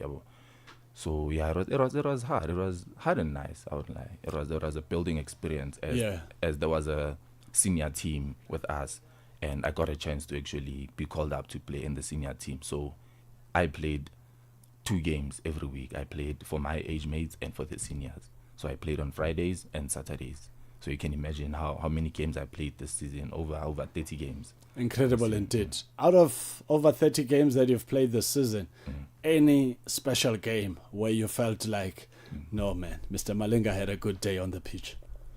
You can just search up Malinga anywhere and then you'll know who they're talking about. My best game was against Puma's Rugby Institute, where I scored a try. I think it was the winning try, because we were trailing behind, and I had a very good game that game. It was the last game. That's why I had a very nice tackle. It was a very intense game because those boys were actually fighting for top 4 too, you see. So it was between either us or them. So we had to win that game in order to be in the semis. Unfortunately, our journey ended in the semis. We lost to UP Ducks, the under 20 team. And yeah, it was... But yeah, my best games against the Pumas. But then I would say that the other games were just normal because they're very strong teams. Teams like Sebanye, you know, they from Rustenburg. You can imagine how the preparation is that side. You know, there's Knights, there's various teams. See, so yeah, it was very challenging because also Limpopo Blue Bulls, they were very good. They were very good. And it's also heartwarming to hear that rugby is not just strong in a province like the Eastern Cape, you know, but you mentioned in Limpopo, you mentioned in Northwest. So it's good when the game grows and there are stars in different provinces of the country. It's really good for the game of rugby. As we wrap up this conversation, what would you like to say to your rugby teammates, those that have been selected for this trip to Georgia, that are sitting with the same stress level like you, but also to the parents that gives you the support to a point where they can, and to the coaching staff? To my teammates, I just wish that we have a proper trip to Georgia and actually form proper bonds, you know. But I cannot say much. I just this is not me sending a message to them because I really don't know what to say to them, as I don't know them as of yet. But I can say a few things about myself as a plea to, you know. So this is my plea to who's listening right now. So like they've mentioned, I am Abatle Malinga, 19 years of age, and I was born in KZN, currently living in Pretoria. And you can imagine how, and I was introduced to a diverse community this side, where I was forced to learn the languages this side. And you can imagine, from a Zulu speaking person to come this side and actually learn the languages being spoken this side. It was a tough journey, but it was quite easy because I was eager to learn, to understand, you know. So now, since Setswana and English and Afrikaans were the medium languages this side, I had to learn them. where now Afrikaans got bigger when I got to high school, because I went to a war school, you see. So now that's where the rugby drive and everything started, you know. Rugby, there was a culture, you know. Like you could feel that those rugby lads with the jackets, with the blazers, you know, the talks that they would have, like after the games, be like, hey man, do you see that tackle? Like, I just didn't understand why did they love it, because I did athletics, I played soccer, I did every sport that you could think of, you see. But what drew me closer to rugby was the culture there at war school, you see. So now it happens that I want to join the team now, but now there's a language barrier, of which now I'm still learning the language. I'm still learning the English, I'm still learning the Setswana, the Afrikaans and everything.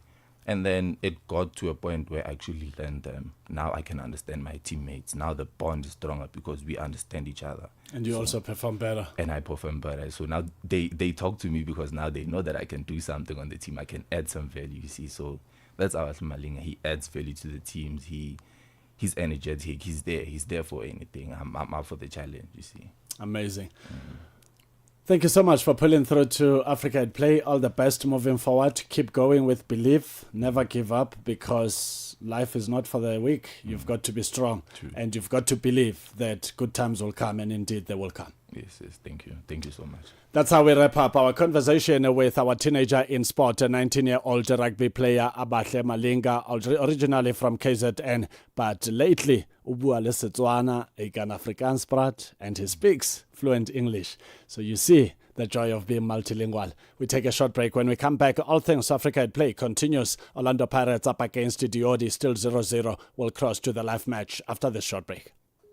Ukatili wa kijinsia unaharibu maisha na kutenga jamii. Hutokea nyumbani, shuleni, kazini na mara nyingi kwa ukimya. Lakini hauwezi kuendelea. Ukiona, ongea.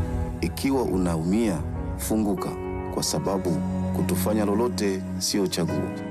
Sikiliza vituo vyote 19 vya redio kuanzia Jumatano ya tarehe 23 Julai kwenye mijadala, ushauri, tamthilia, maonyesho ya elimu na mahojiano na wataalamu, manusura, watunga sheria na nchi nzima iliyoathirika na ukatili wa kijinsia kwenye vituo vyako pendwa vya redio. Piga simu 0800-428-428 ili kuripoti unyanyasaji au kupata msaada. GBV, ikomeshwe na wewe. Ujumbe huu umeletwa kwenu na shirika la SABC. Live every Saturday and Sunday from 2 to 5 p.m. Central African Time. 15:24 Central African Time. If you have just joined us, a very warm welcome to Africa at Play. Let's update you with the CAF Champions League matches that are currently underway. We've got a match between Orlando Pirates and Diodi FC of Lesotho. Orlando Pirates leading by 3 goals on aggregate, and there's also a match between Black Bulls and AC Leopards, as well as Silver Strikers up against El Jago Plus, Mlandenge up against Ethiopian Insurance. That match started at 15:15 Central African Time. There's a match kicking off at 1600 Central African Time. Young Africans up against Willete and Vipers up against African Stars. But for now, let's go Escotini, Orlando Stadium, where Orlando Pirates is taking on Diodi FC. Channel Africa, your voice, your sound, and your home. Stay logged right here.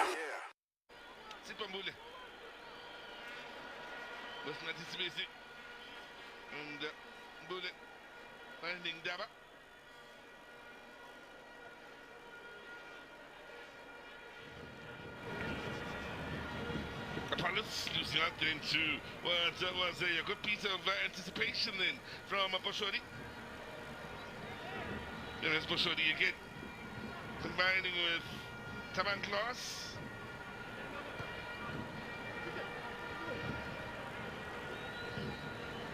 Well, the intentions in the first leg were to frustrate the Orlando Pirates, the men from Lesotho out in Bloemfontein.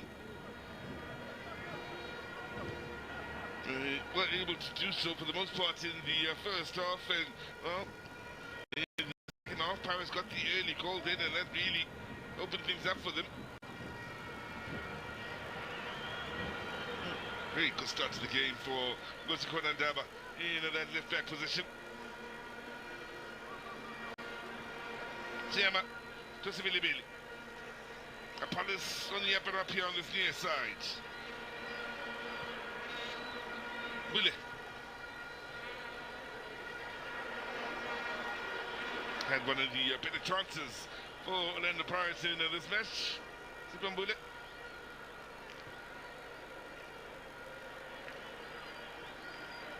Tenson. Ndaba. 26 minutes of football has been played in this CAF Champions League first preliminary round, leg 2 of 2. Orlando Pirates triumphed 3-0 in their first leg last weekend, and the current leg 2 is still 0-0. Kaizer Chiefs, on the other hand, is up against Kabuskop in the CAF Confederation Cup first preliminary matches, leg 2 of 2, trailing by a goal to nil after conceding a goal in Angola. We will be crossing to that match to find out what's the latest. You can see the Amakosi supporters in good spirit behind Braden Peterson's goal. They need them today more than ever. To Kaizer Chiefs. Mafuta whips it in dangerously. Cross doesn't get it away. Chiefs eventually do, and now they are the ones that can launch a counter. But Lopez hung back to deal with that counter-attacking threat. Did get a go for Bafana not too long ago. Did Mduduzi Shabalala for the very first time.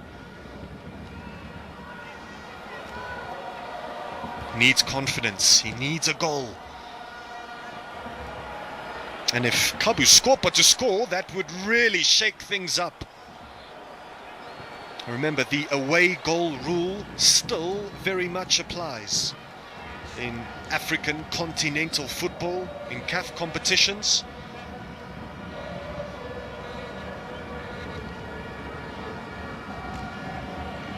Cross.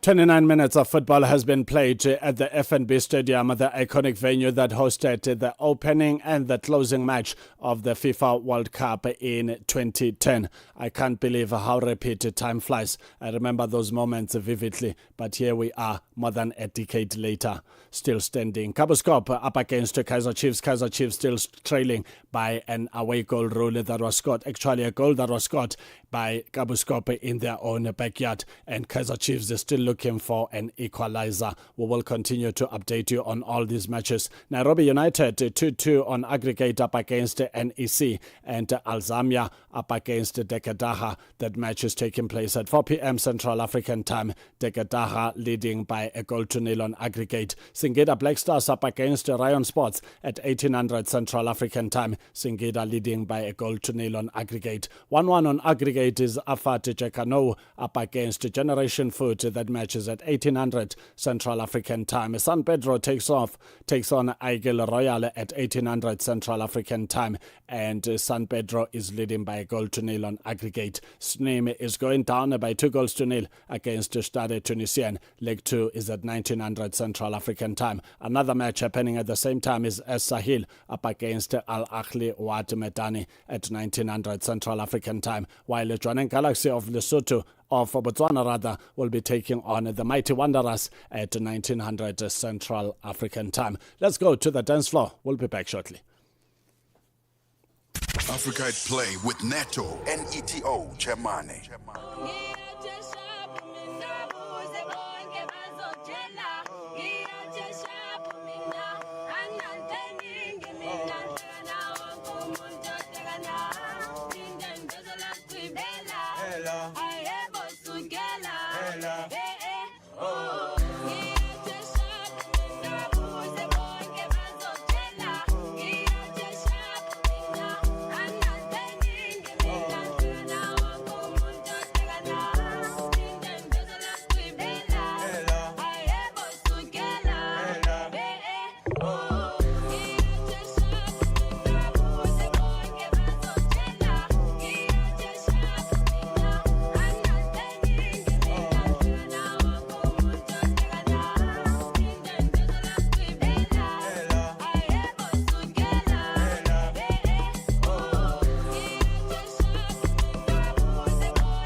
From the villages to the bustling cities, where our cultures blend.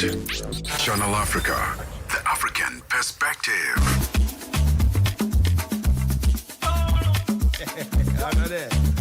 If you know, you know. But if you don't know, you know.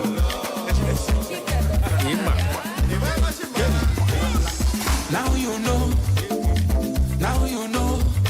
If you know, you know. The big ballers in town. Now you know. Now you know.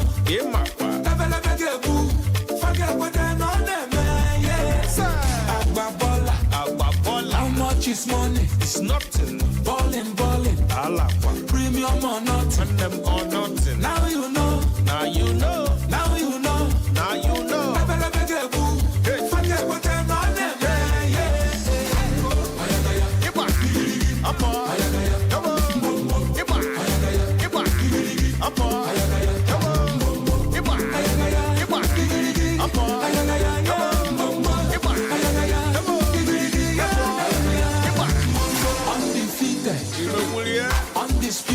Undisputed, unopposed, luxury or nothing,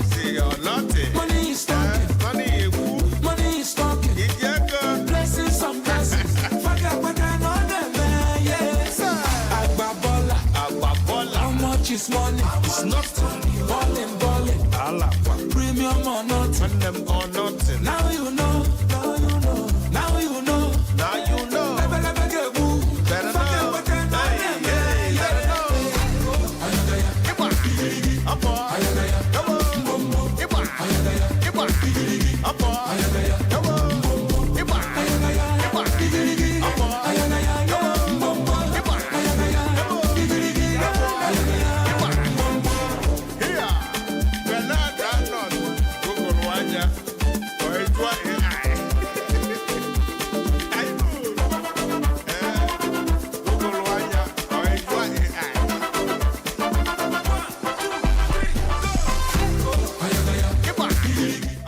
15:37 Central African Time. It is a sound like this that reminds you that today is an awesome Saturday afternoon. Flavor saying Big Baller. Before that, we played you Justin Vibes, Uzozi Sola featuring Diamonds of Guijo and Azul Sirene. 15:37 Central African Time. A warm welcome if you have just joined us, as we also welcome Tony Tonero Ubani, our correspondent from West Africa in Lagos, Nigeria. So Ubani, good afternoon and welcome to Africa at Play.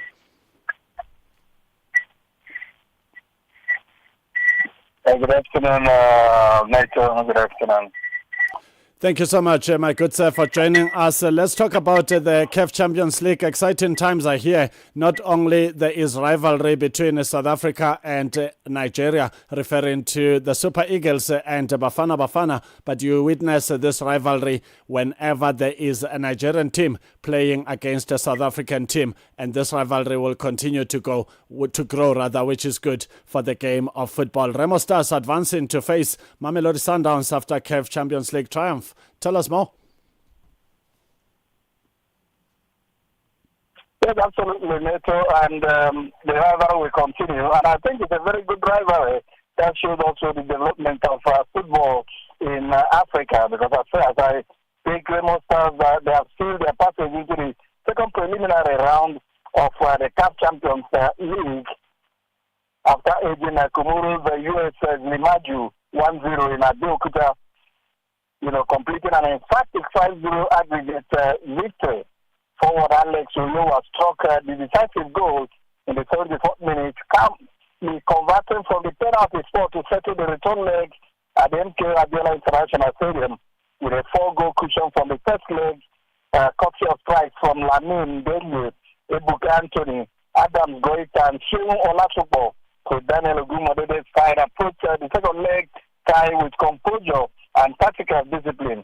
Despite the Majo's spirited attempt to salvage pride, Remo Stars' possession of the ball ensured the visitors rarely threatened. The Sky Blue Stars grew in confidence as the game won, controlling possession and protecting their clean sheet before Yowa's late strike put the result beyond doubt. The Nigerian side will now brace for a tougher test in October when they meet South Africa's then the Mamelodi Sundowns in what promises to be one of the glamour pictures of the next round, and of course, indeed, a continuation of the rivalry between South Africa and Nigeria. NATO. Tony Robani is our legendary correspondent based in West Africa in Lagos, Nigeria, talking all things Nigerian and African sport. So, Bani, let's also talk about the 2025 FIFA Under-20 World Cup. It is a big one because these youngsters are the future stars of the national teams, and the Flying Eagles have arrived in Chile for a big Group F clash. Before we even get to discuss that Group F, the tournament is kicking off today. South Korea Under-20 will be taking on Ukraine Under-20. Japan takes on Egypt, the Faroes, and Paraguay is up against Panama. That match is happening tomorrow at 1 a.m. Central African Time because of the time differences. Hence, these matches are happening at awkward times. Chile Under-20, the host nation, takes on New Zealand Under-20 also at 1 a.m. tomorrow. Italy, the Azzurri, will be up against Australia at 2200 Central African Time. Morocco, our North Africans, will be up against Spain 20, and Brazil is up against Mexico on Monday the 29th. Cuba taking on Argentina also on Monday the 29th. France Under-20 will be taking on Amajita of South Africa also on Monday at 2200 Central African Time. Norway Under-20 up against the Flying Eagles of Nigeria on Monday the 29th of September at 2200. So Tony, how ready is the Flying Eagles ahead of this big clash? I think that they are ready. They've been there, for some time, and of course, played a couple of matches. But I think the most important thing about the Under-20 is the fact that Nigeria has never won it, despite the number of spirited efforts they have made in the past. And of course, it's very important to know that Nigeria has been there 14 times. Having a very I don't know if I need to call it a good record, because if it's a good record, they should have added a trophy to it. But then they hold the most appearances record. And indeed, every Nigerian is, looking forward to having the trophy. The Flying Eagles are ready, and of course, in their friendly matches, we saw them, play the 1-1 draw with host nation Chile before defeating Australia 3-1 in Santiago.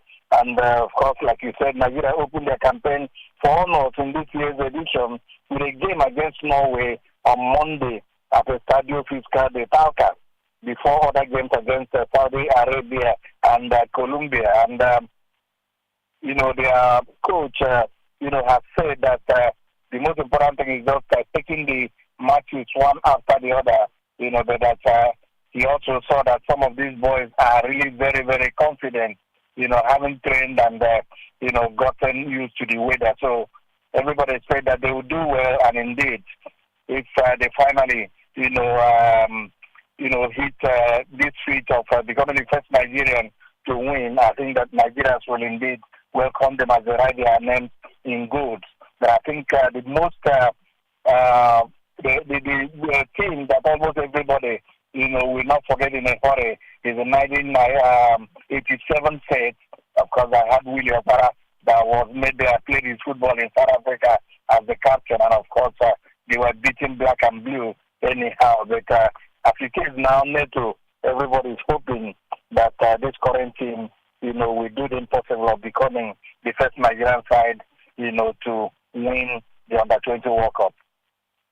15:44 Central African Time. That's the voice of our correspondent in West Africa, Tony Tonero Bani, talking all things on Nigerian and African sport with the under-20 teams. 24 nations will battle it out for the ultimate glory, and the African continent is represented by Morocco, Nigeria, and South Africa. We take a short break. When we come back, we'll find out from Tony Tonero Bani what's the latest status quo when it comes to doping in Nigeria.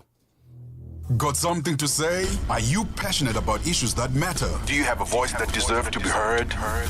Well, we've got the perfect platform for you. Call in or drop us a WhatsApp on +27 63 406 9126. And we will call you back. So you could have your say and be part of the conversation. 30 years of age. I just turned 30 on the 15th of November. So that's who I am, It's not just talk. It's your chance to air your views. Share your opinion. Engage with a community that values your perspective. Follow us on our social media. Visit our website at www.channelafrica.co.za and get ready to share your views on Channel Africa, the African perspective. Africa at Play with Neto and ETO Chemane. 15:45 Central African Time. If you have just joined us, a very warm welcome. We still have Tony Tonero Bani, our correspondent based in Lagos, Nigeria, on the line. So, Bani, let's talk about the latest in doping. Are the athletes in Nigeria drug-free?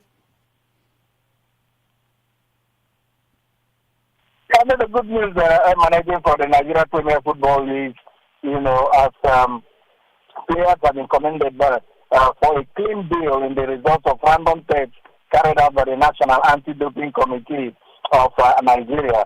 So Tumba Bengelebele, the NPSL chairman, welcomed the release of the test results communicated to the league, later from the NADC. The agency have also indicated plans to continue with the drug testing exercise in the new season and sought the support of the league body. And of course, Elebele said that, quoting him, says, "I'm very satisfied with the outcome of the test on our players carried out by the NABC, and I want to commend our players for staying clean." And in the letter sent to the MPSL, Rafael Okafor, the Deputy Director of Head Drug Testing, recorded that the tests were conducted to keep the sport of football clean and add integrity to the MPSL. So it's a very good thing, that they have started, testing drugs, because you and I know the rate drugs are sweeping through the continent, but sweeping through the world is alarming, and indeed it's a very good thing to hear, that of all the tests that were carried out, none was returned positive, and indeed Elizabeth assured the agency of support for the activities in the new season, saying the agency is going to receive total support from the MPSL to ensure another successful round of tests in NATO.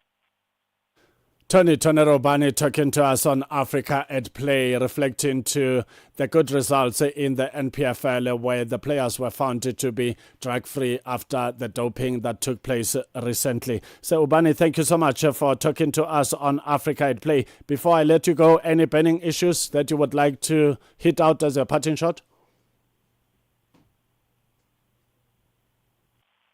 Yeah, maybe it's difficult for us to talk and then without mentioning about the impending World Cup qualifiers that are coming in October, 2 of them that are coming. And indeed, the enthusiasm with which Nigerians were looking forward to Nigeria, overcoming South Africa, when FIFA deducts the 3 points, has somehow gone down. That enthusiasm is no longer brimming as it were.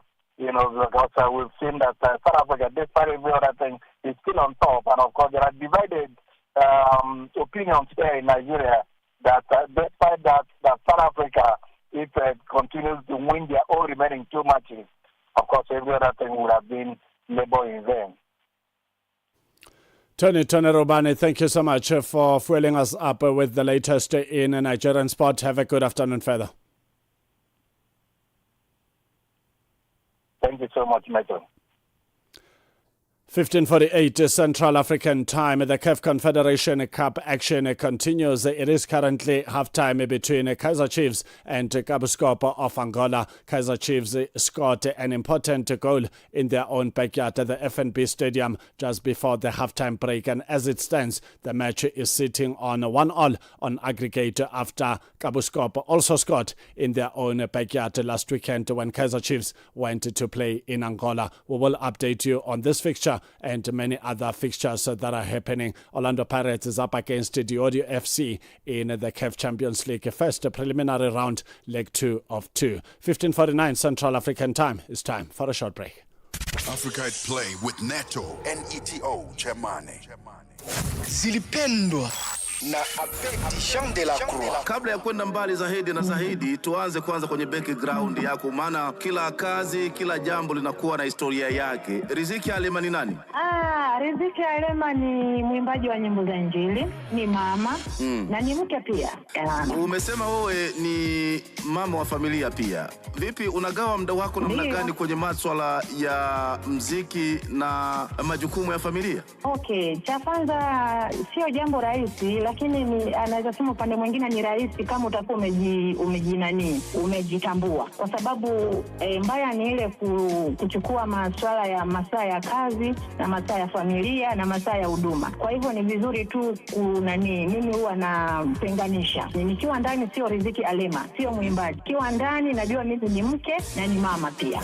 Zilipendwa kila Jumamosi kuanzia saa 12 kamili majira ya Afrika ya Kati hadi saa 1 kamili majira ya Afrika ya Kati. Africa at Play with Neto and ETO Chemane.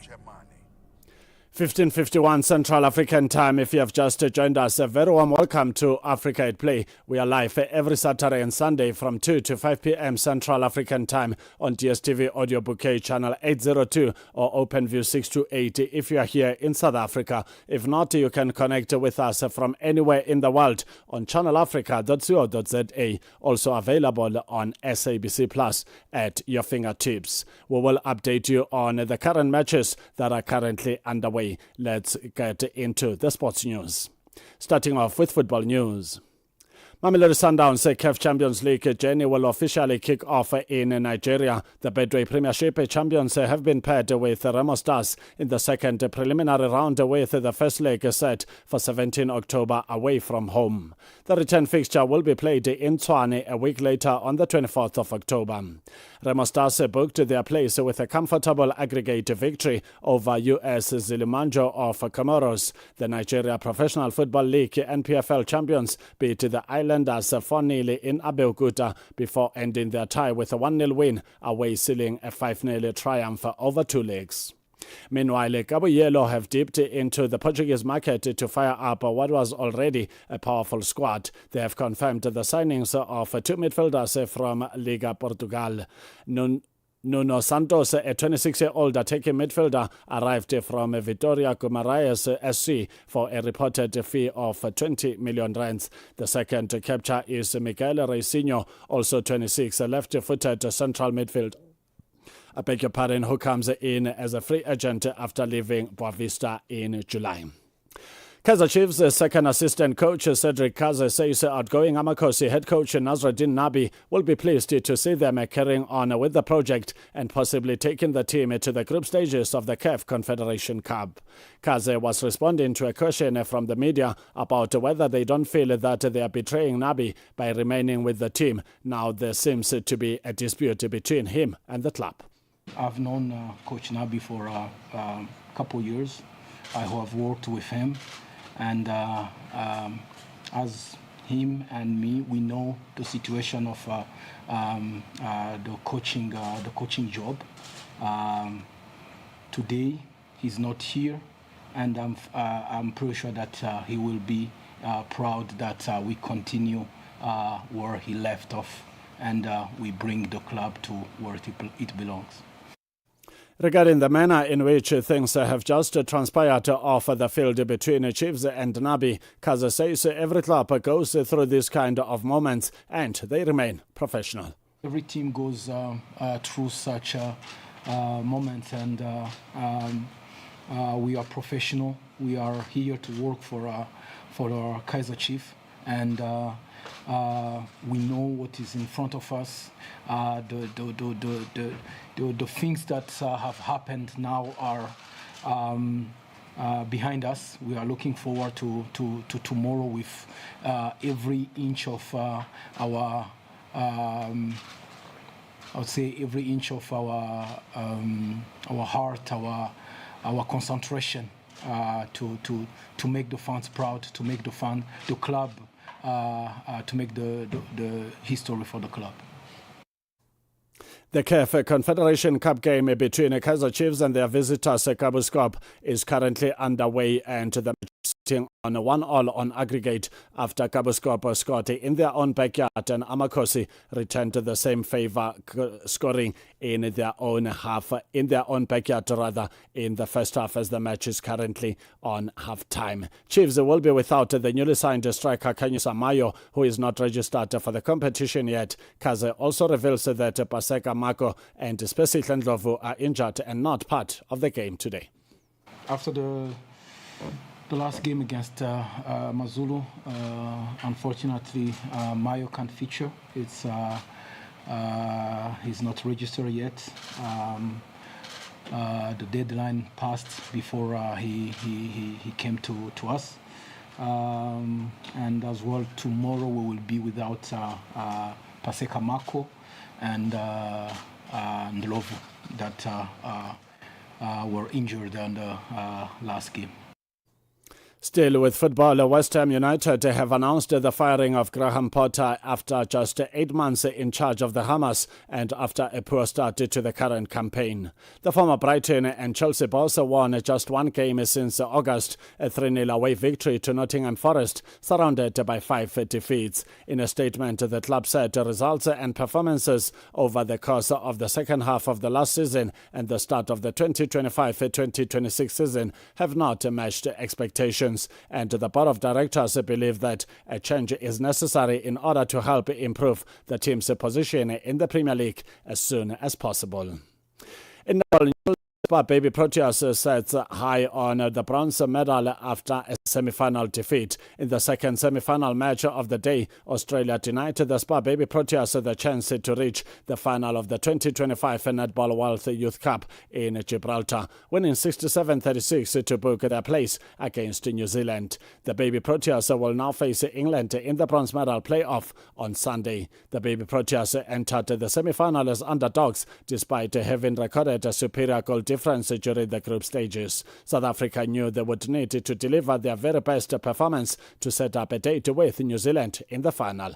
Coach Precious Mtembo. One of the things that we want to do, we want to set a new benchmark for future ICC events. As you know, the legacy thing is quite important for us in South Africa and in the continent. You would also remember that we are hosting this World Cup with both Zimbabwe, we have host venues there, and Namibia. And so we want to create a lasting legacy for cricket in Africa. The board also wants the tournament to foster the unity amongst the diverse cultures of the country and include people of all colors. Maphosa says they want to have infrastructure that will be beneficial to the development of the game long after the final ball is bowled. We also want to make sure that we unite all our diverse communities through this glorious game of ours. Basically, we want everyone to have a great experience during this World Cup. We want to create a legacy where we will have infrastructure that will be built and improved for the World Cup, but that will remain behind for South Africa. Thank you. 15:58 Central African Time. As we are wrapping up the second hour of Africa at Play, we will be heading into the third and final hour of Africa at Play. But worry not, as we are also back tomorrow from 2 to 5 p.m. Central African Time. The match between Kaizer Chiefs and Kabuskop is currently on a halftime break, with Kaizer Chiefs having leveled matters, and the score is now 1-1 on aggregate after Kabuskop also scored back home in Angola last weekend. Orlando Pirates are still comfortable, leading Diodi FC by 3-0 in the CAF Champions League, and that match is also on a halftime break. We will cross to both matches as soon as action resumes in the second hour. This is Africa at Play. Astelil Siashai. Africa at Play with Neto and ETO Chemane. Africa at Play with Neto and ETO Chemane.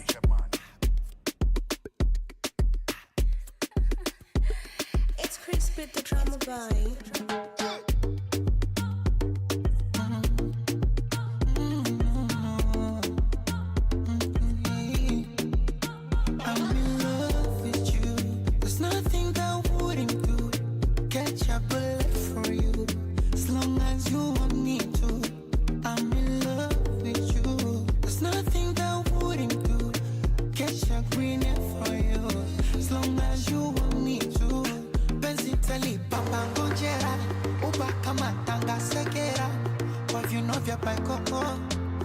Kutoka Manzabe, picha twazi twanga kisera, posti insta wanga kwa kera, baada ya chali kimoko.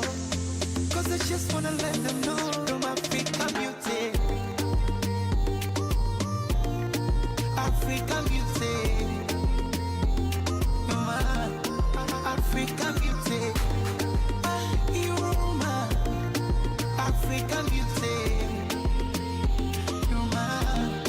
African beauty. Ooh, na, na, na. Ooh, na, na, na.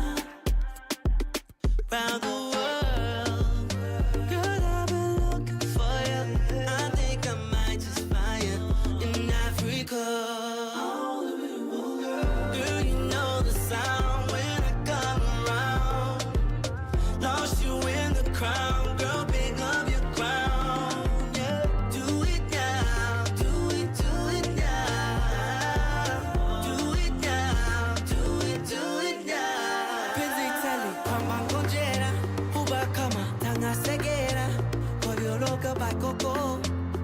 Kutoka Mazabe, picha twazi twanga kisera, posti insta wanga kwa kera, bataja vikemoko. Cause I just wanna let you know African beauty. African beauty. You're my African beauty. You're my African beauty. African beauty. Oh, love is what I see when I look into your eyes. Tiny Cubo, Navona. And you know I deserve to be the one that takes you high. Timwili chumbani kila kona. Benzi tali pamba ngojera. Uba kama tanga segera. Kwa vino vya paikoko. Kutoka Manzabe, picha twazi twanga kisera, posti insta wanga kwa kera, baada ya chali kimoko. Cause I just wanna let them know I'm African beauty. Oh, you're my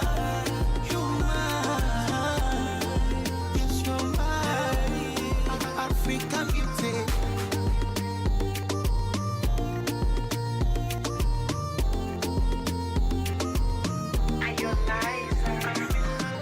16:02 Central African Time. African women must be in love with this song because it speaks about African beauty. And African men must also be exhilarated knowing that they are blessed with African beauty. It is a song by Diamond Platnumz. So what a talent. Let's update you on the postseason match, also known as the third place playoff match between New Zealand and France in the ongoing Women's Rugby World Cup. The New Zealand managed to beat France by 42-26, and we are now anticipating a final between Canada and England, and that match is taking place at 5 p.m. Central African Time. Let's go to Lusaka, Zambia for Namuchana to introduce our topic of the day, where we're talking about technology in football, and you can drop us your thoughts via WhatsApp or voice note on the number +27 63 406 9126. Let's go to Lusaka, Zambia. The match between Kaizer Chiefs and Kabu Skop is back on the pitch, and it's still 1-1 on aggregate, but Kaizer Chiefs leading this particular encounter by a goal to 0.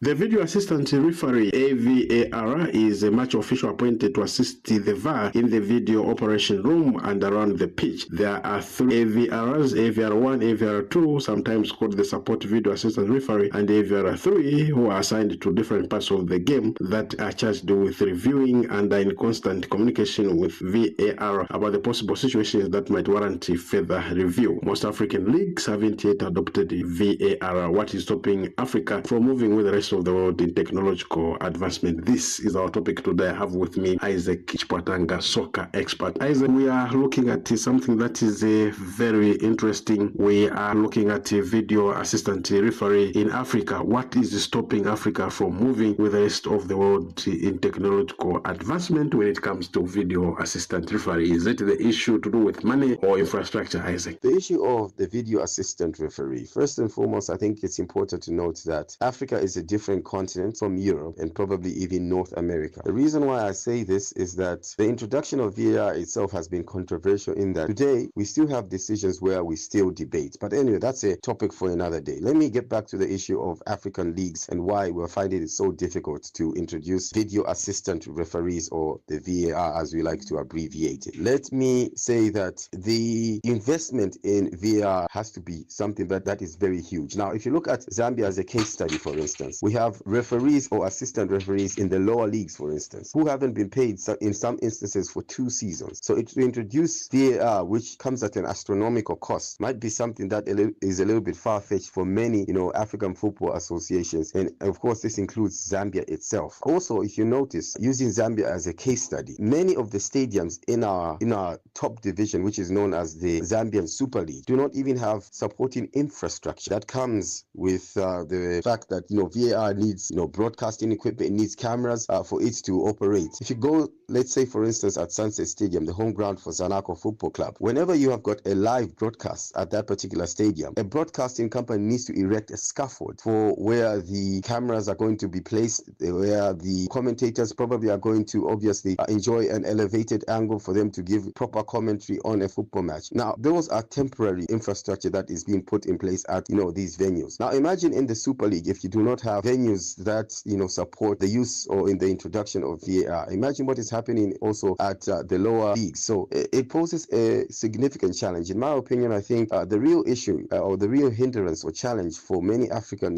football associations to introducing VAR comes to the fact that, there isn't just enough investment. Also, African football, in terms of the leagues, of course, we've got a few exceptions like South Africa and probably North African leagues like, Morocco and, Egypt, has not branded itself well enough, to attract corporate sponsorship that can enable it to channel some of that money into the introduction of VAR. Let's not just forget that it's not just introducing this equipment and this technology. You also have to train referees. Now, we've seen a number of trainings, for instance, in Zambia of, referees by, FIFA officials who have come in to try and, see the introduction of VAR come to fruition in this country. But the truth of the matter is that you can train all these, officials, but ultimately you need equipment. equipment. And you need equipment not just at one venue or two venues, because then it becomes a problem. When you introduce VAR, you need to introduce it to the entire league. It means that all the home grounds for all the Super League teams need to have VAR. So for me, I think you've got a situation whereby if a team, for instance, is using Levi Mwanawasa or is using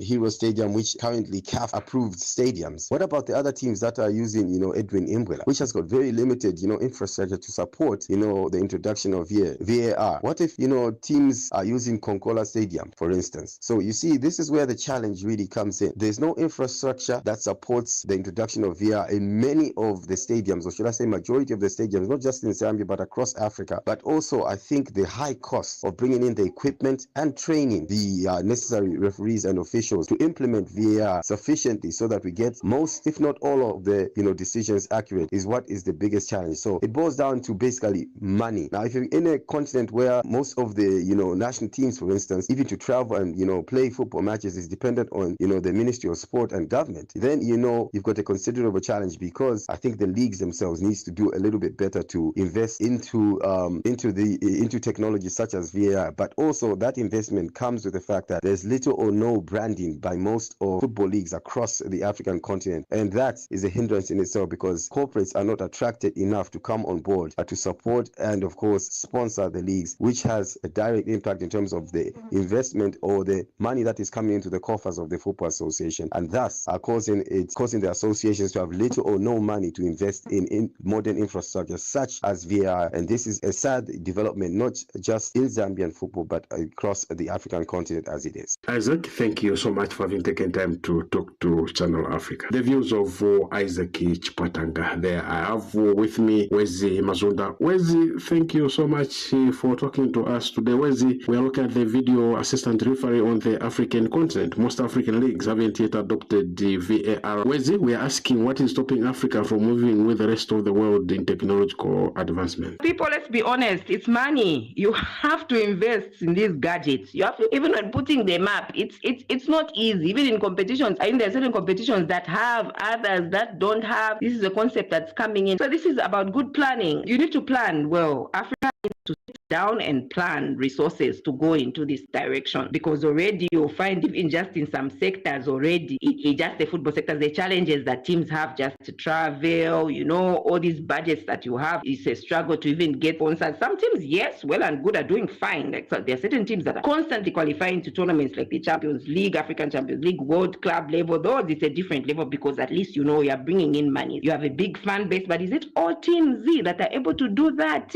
in Africa? No, that is not the case. So it's about priorities, areas that you get to pick as African football. CAF, this is CAF's responsibility. CAF cannot do it alone. It's got mother bodies, FAs that it works with. And with these FAs, of course, they have to go into leagues, African leagues. They have to come in all countries in Africa and understand the challenges, financial challenges that every country has. They are different in different ways. Already, even just the facilities, talk about the facilities, it's a sore site, terrible. Already teams are even having to play, national teams are playing qualifiers away from home, which is like really bad. So you need to start from there to get your high top quality infrastructure in place. Then you bring in that system and everything. It's just difficult. Is it impossible? No, it's not impossible. It's very possible. I like that CAF now, in collaboration with FIFA, I believe, are doing a lot of programs. We've also had here in Zambia programs of President has been officiating at a good number of those. And I sit and I look and I say, yeah, much as we put the passion into training, yes, training is good. Training is good. I'm taking nothing away from training. But let's also get on the ground and fix the infrastructure problem. Let's fix the stadia. Let's give countries good stadia. Let's Africa invest. When you invest in stadia, it will be very easy to implement this program. But what we can start doing is implement it bit by bit. I think there's a game we had hosted here in Zambia. Was it a final of a local league cup? I've just forgotten that tournament. Was it the Barclays, the APSA Cup that was hosted here some time back? We tried it. It worked very well. It wasn't used much, but it worked very well in some decisions. I think there were 2 or 3 decisions that referred to it, which was very good. That is a starting point. It's a starting point. At least you're able to see. You start and then move from there. Whatever challenges are, you sit, you talk, and you discuss and make it work. But let's make facilities, world-class facilities, available to Africa. You start bit by bit. We will not be talking about things let's talk realities here. You start bit by bit. You have one infrastructure renovated, make it better, but let's put money in sports. Africa, let's invest in sports. This is the wealth of every nation in Africa. This is the wealth of Africa. Let's put money in sports. Europe and Africa, the gap is there. It's still wide.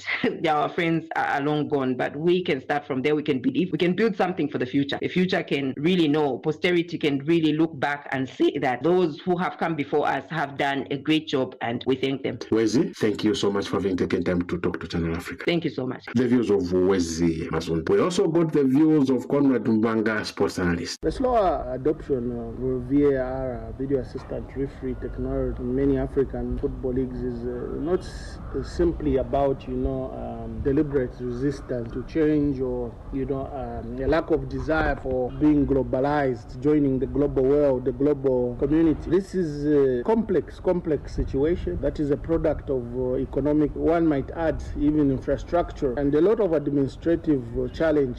For one, I can say there's a high cost in implementing and putting up VAR. Implementation of VAR is extremely expensive. I went on the FIFA website and I jotted down a few things that I noted on FIFA, particularly in terms of cost. The initial setup cost for VAR can range between 500,000 United States dollars to 1 million United States dollars a stadium. That's just setting up. But VAR also comes with operation. The operational cost, took note of it as well. Per one match operational cost for VAR can range between 6,000 United States dollars to 10,000 United States dollars, depending on the country and the level of technology that has been put up at that particular stadium. Costs, one might add, what are these costs? The costs include high definition camera system, broadcast quality replay systems, a centralized control room, communication equipment, and obviously the large bulk of it has to be trained personnel to manage those VAR, that is, technicians to manage those. And many African federations and clubs and leagues alike, surely we've seen they've struggled just on the issue of paying player allowances and salaries, more so even just having stadiums. If I was to pick just right here within Zambia, a team that has won severally the Premier League has struggled to have a stadium of its own, Zesco United. If you have a team that can't even have a stadium of its own, what talking of a higher cost like VAR, if they can't even manage to pay, most of these teams, when the federations we hear of being taken to court for not having paid so and so coach, they owe this coach money, they owe this coach in players' salaries. What more VAR? So in this case, VAR is a luxury because there are far more pressing needs for that particular federation. I equally mentioned inadequate, infrastructure. VAR requires high quality broadcast structure. VAR requires multiple camera angles. We just got exposed to a terrible season for the Zambia Premier League just because they couldn't put up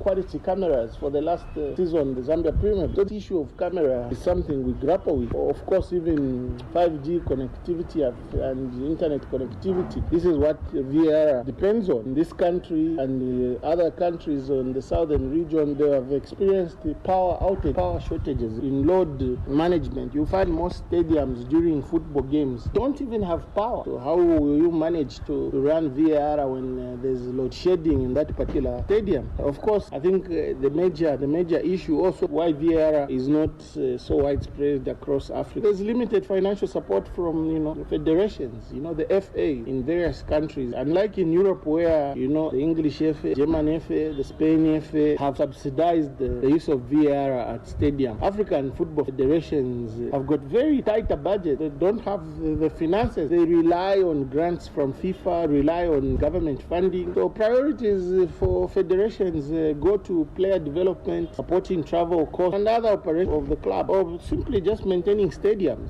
The elephant in the room has to be government when it comes to African football. In most African countries, there's poor football governance. The relationship between government and the federation is very poor, and in more cases than one, you're going to find corruption on both sides. We've got corrupt government governments across Africa, and the corrupt, even more corrupt football federation president. So there's a lot of poor governance on both sides. Funding doesn't even make sense. It would be difficult to expect them to have a plan that would bring about, of course, local referees across Africa like the autonomy to be on top of matches. So I think there's also resistance from local referee body. They feel that VAR undermines their authority, and of course it exposes the incompetence and inconsistency of African refereeing. They look at it as an enemy. VAR was used at the AFCON 2021 in Cameroon. Even in Ivory Coast it was used in 2023. The countries like Morocco are now regularly using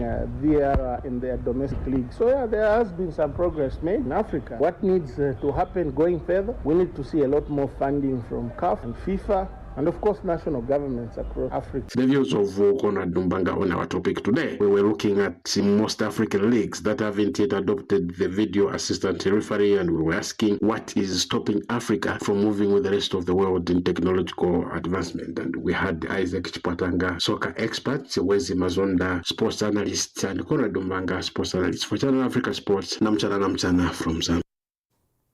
16:18 Central African Time. Thank you to Namachana and the pundits that have weighed in on our topic of the day. If you have just joined us, a very warm welcome and thank you for choosing Africa at Play. This weekend marks week 5 of the ongoing Rugby Championship. Earlier on in New Zealand, the All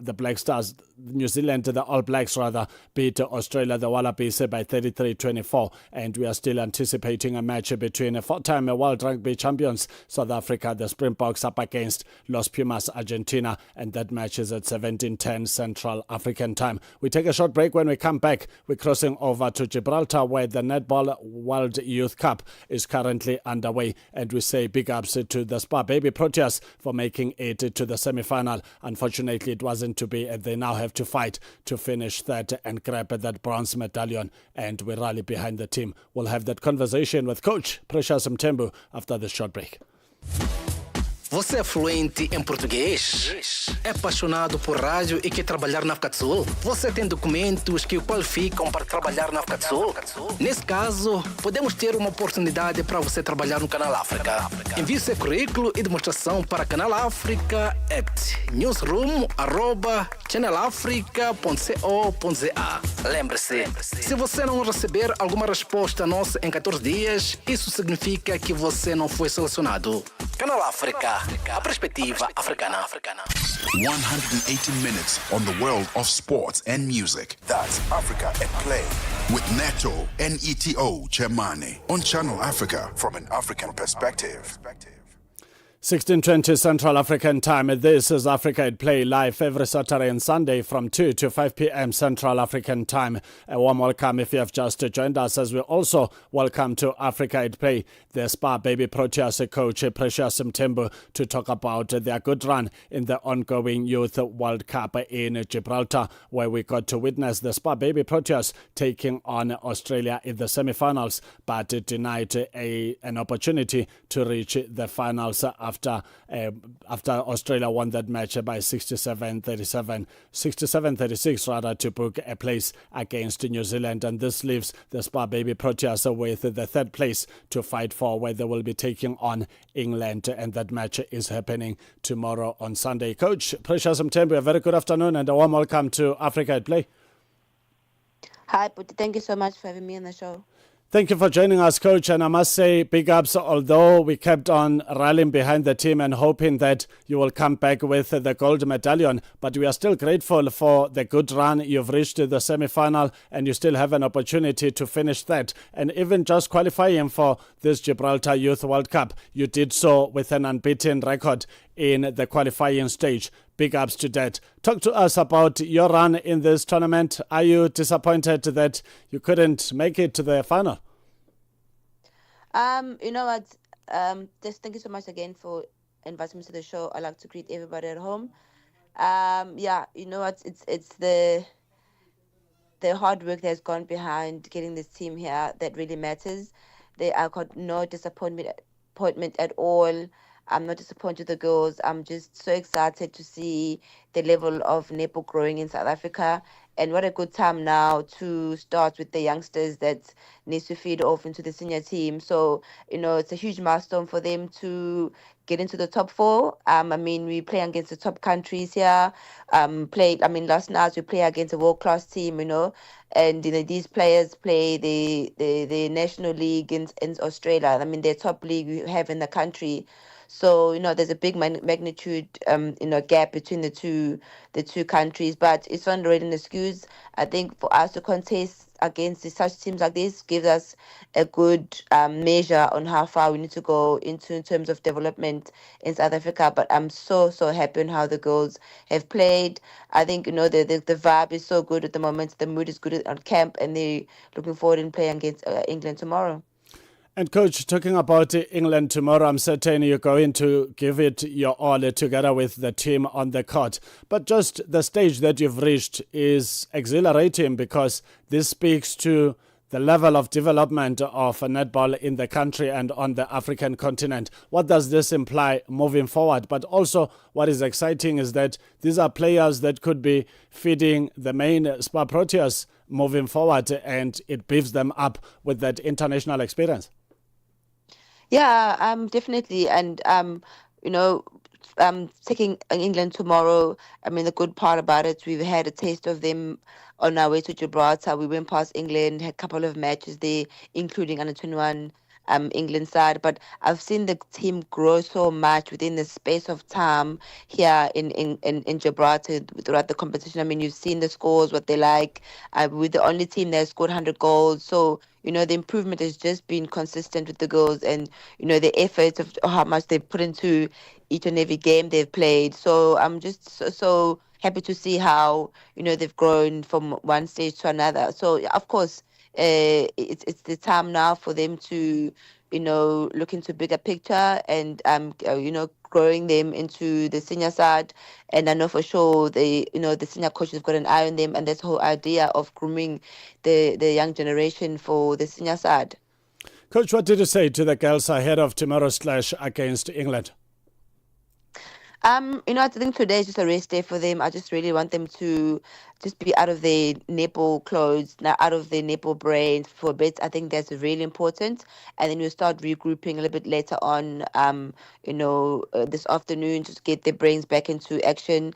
But, they've got nothing to lose. We're still in it. We're still rallying for the medal, and something that's never been done before. And I have so much hope in them, and they've got so much belief in themselves, and the trust they have, and the conversation we've had before on just not backing off and just keep going. I mean, I saw a couple of moments on court yesterday when they play against Australia, and how much they fought on the court. As much as it was really difficult for them, but there was never a time where they really just let Australia took over on court. So this conversation we're going to continue having with them tomorrow and tonight for preparation for the England side. And I know that England will come hard because they lost badly against New Zealand, so they really want to come hard because they also want this medal, and we also want it just as bad as them.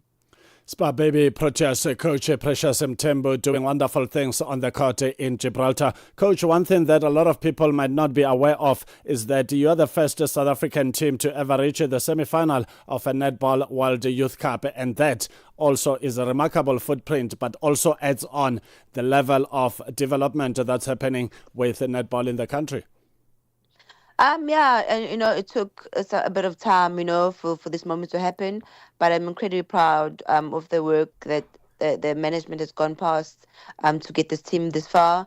Thank you to all the sponsors again. Spar's been there, constantly with the team, and obviously Netball South Africa that has trusted us with this job to take these goals into this level. And for me, being a former player has been it's a milestone for me, and it's something that I've always wanted to be, to be in this level. But getting to the top four, it's quite it was quite a surprise, but I could see how much the girls wanted to get this far. But I'm just saying thank you to everyone for the support, and everyone at home has been so incredible. The support system, the good wishes from everyone, every corners of the netball space and family. We just want to say thank you so much, and we'll continue making the country proud.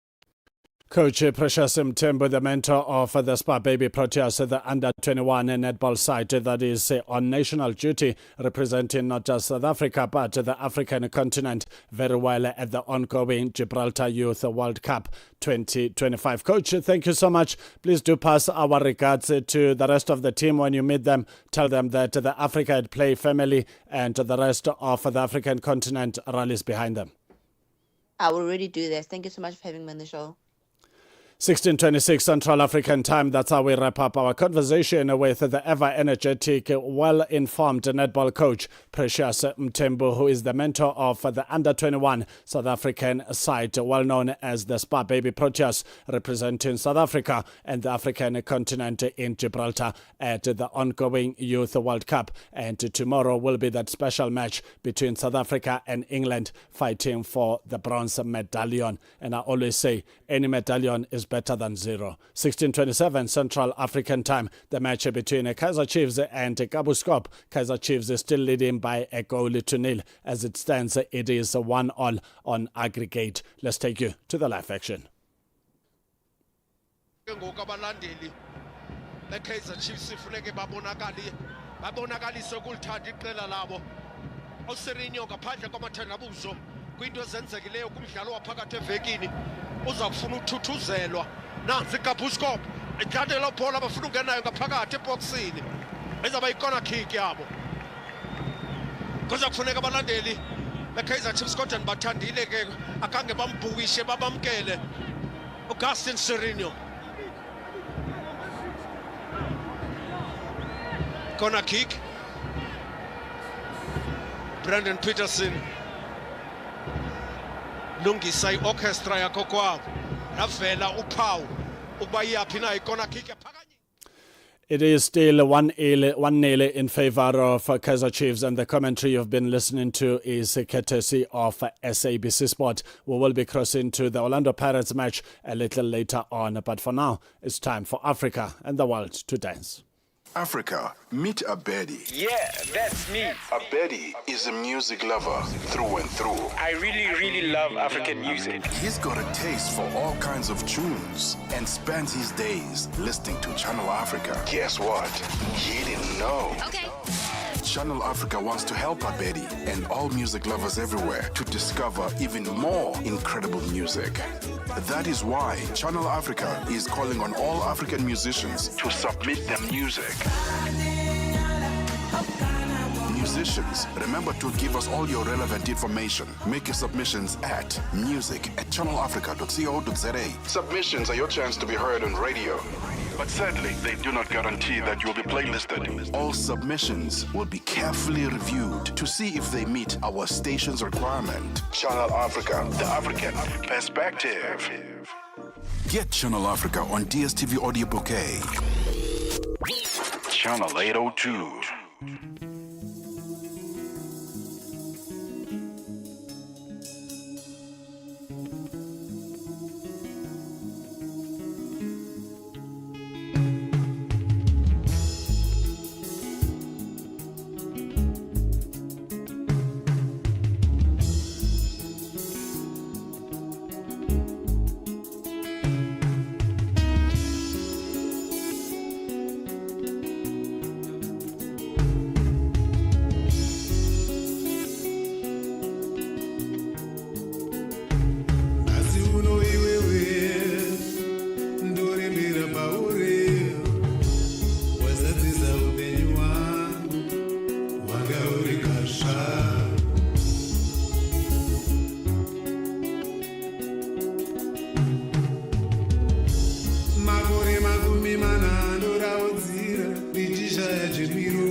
sana vanorova vembera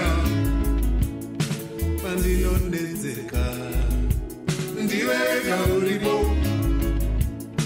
pese pandinosuwa vanorova vembera zoti vorova ndiwe wega uripo ndiwe mbabvu yangu ndiwe zuri yangu ndiwe mumwe wangu ndiwe wega uripo ndiwe mbabvu yangu ndiwe zuri yangu ndiwe mumwe wangu ndiwe wega uripo ndiwe mbabvu yangu ndiwe zuri yangu ndiwe mumwe wangu ndiwe wega uripo.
(16:36 Central African Time). Mbavu Yango by the legendary Oliver Mtukudzi. May his soul rest in peace. As you can witness, his soul continues to live with us because of how well crafted his music was. Let's now take you to the live match between Orlando Pirates that is ongoing up against Diodi FC. Orlando Pirates leading by 2-0. That gives them a 5-0 aggregate win after winning the Leg 1 match by 3-0. 76 minutes of football has been played. Let's take you to Escotini, Orlando Stadium. Coming off the bench during the course of the second half. Sibisi, that appearance. in, as far as this season is concerned, having some injury problems at the start of the campaign. I'll be glad to seeing the experienced campaigners being fit and ready to compete, especially in the defensive areas. Pirates. Here's Moremi, looking for his first hat-trick in a professional football. What a story it would be if on the day he scores his first in the Champions League, he goes on to score his first ever hat-trick. That's right. Siama, again, the big story for Pirates since the start of the season. The number of new players that have seen the amount of game time that they have, the likes of Dooley and the company, and how successful they have been since they arrived. Rare that a club has so many new faces arrive and hit the ground all running. The likes of Moremi, Apollos, Dooley, Siama, Mbuli, I should say, and there's Billy. Now, Lemito was placed on the far side. He's got options in field. Yanni Morning! Right place, right time. Butuma. As Pirates ripped Yanni to shreds and finding their third.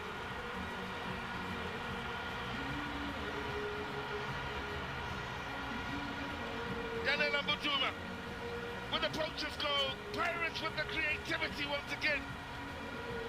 And Benito with a beauty of an assist.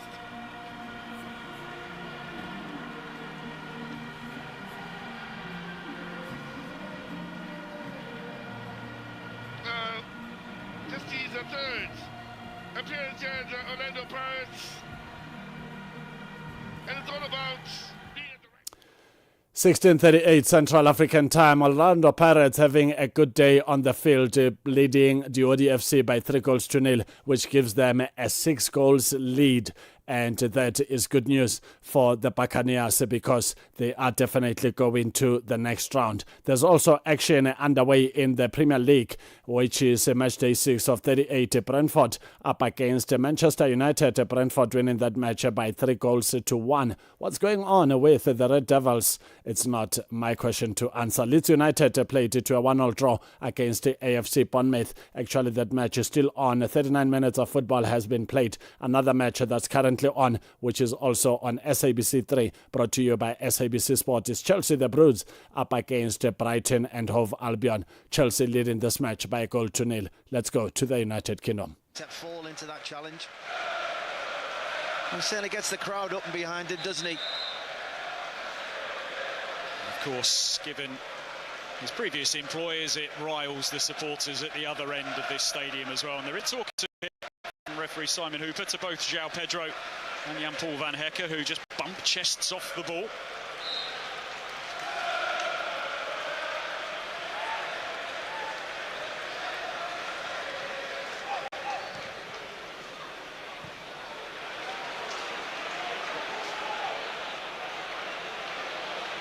So quick, isn't he, onto those loose balls, Caicedo, and he finds Esteval.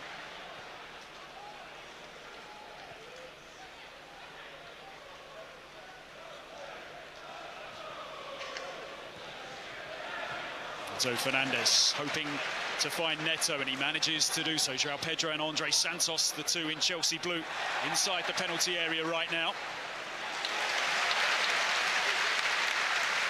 Van Hekke again, a really strong bit of defending. Centre half certainly don't like to find themselves in full-back positions up against wingers, but even there he's dealt with the situation positively.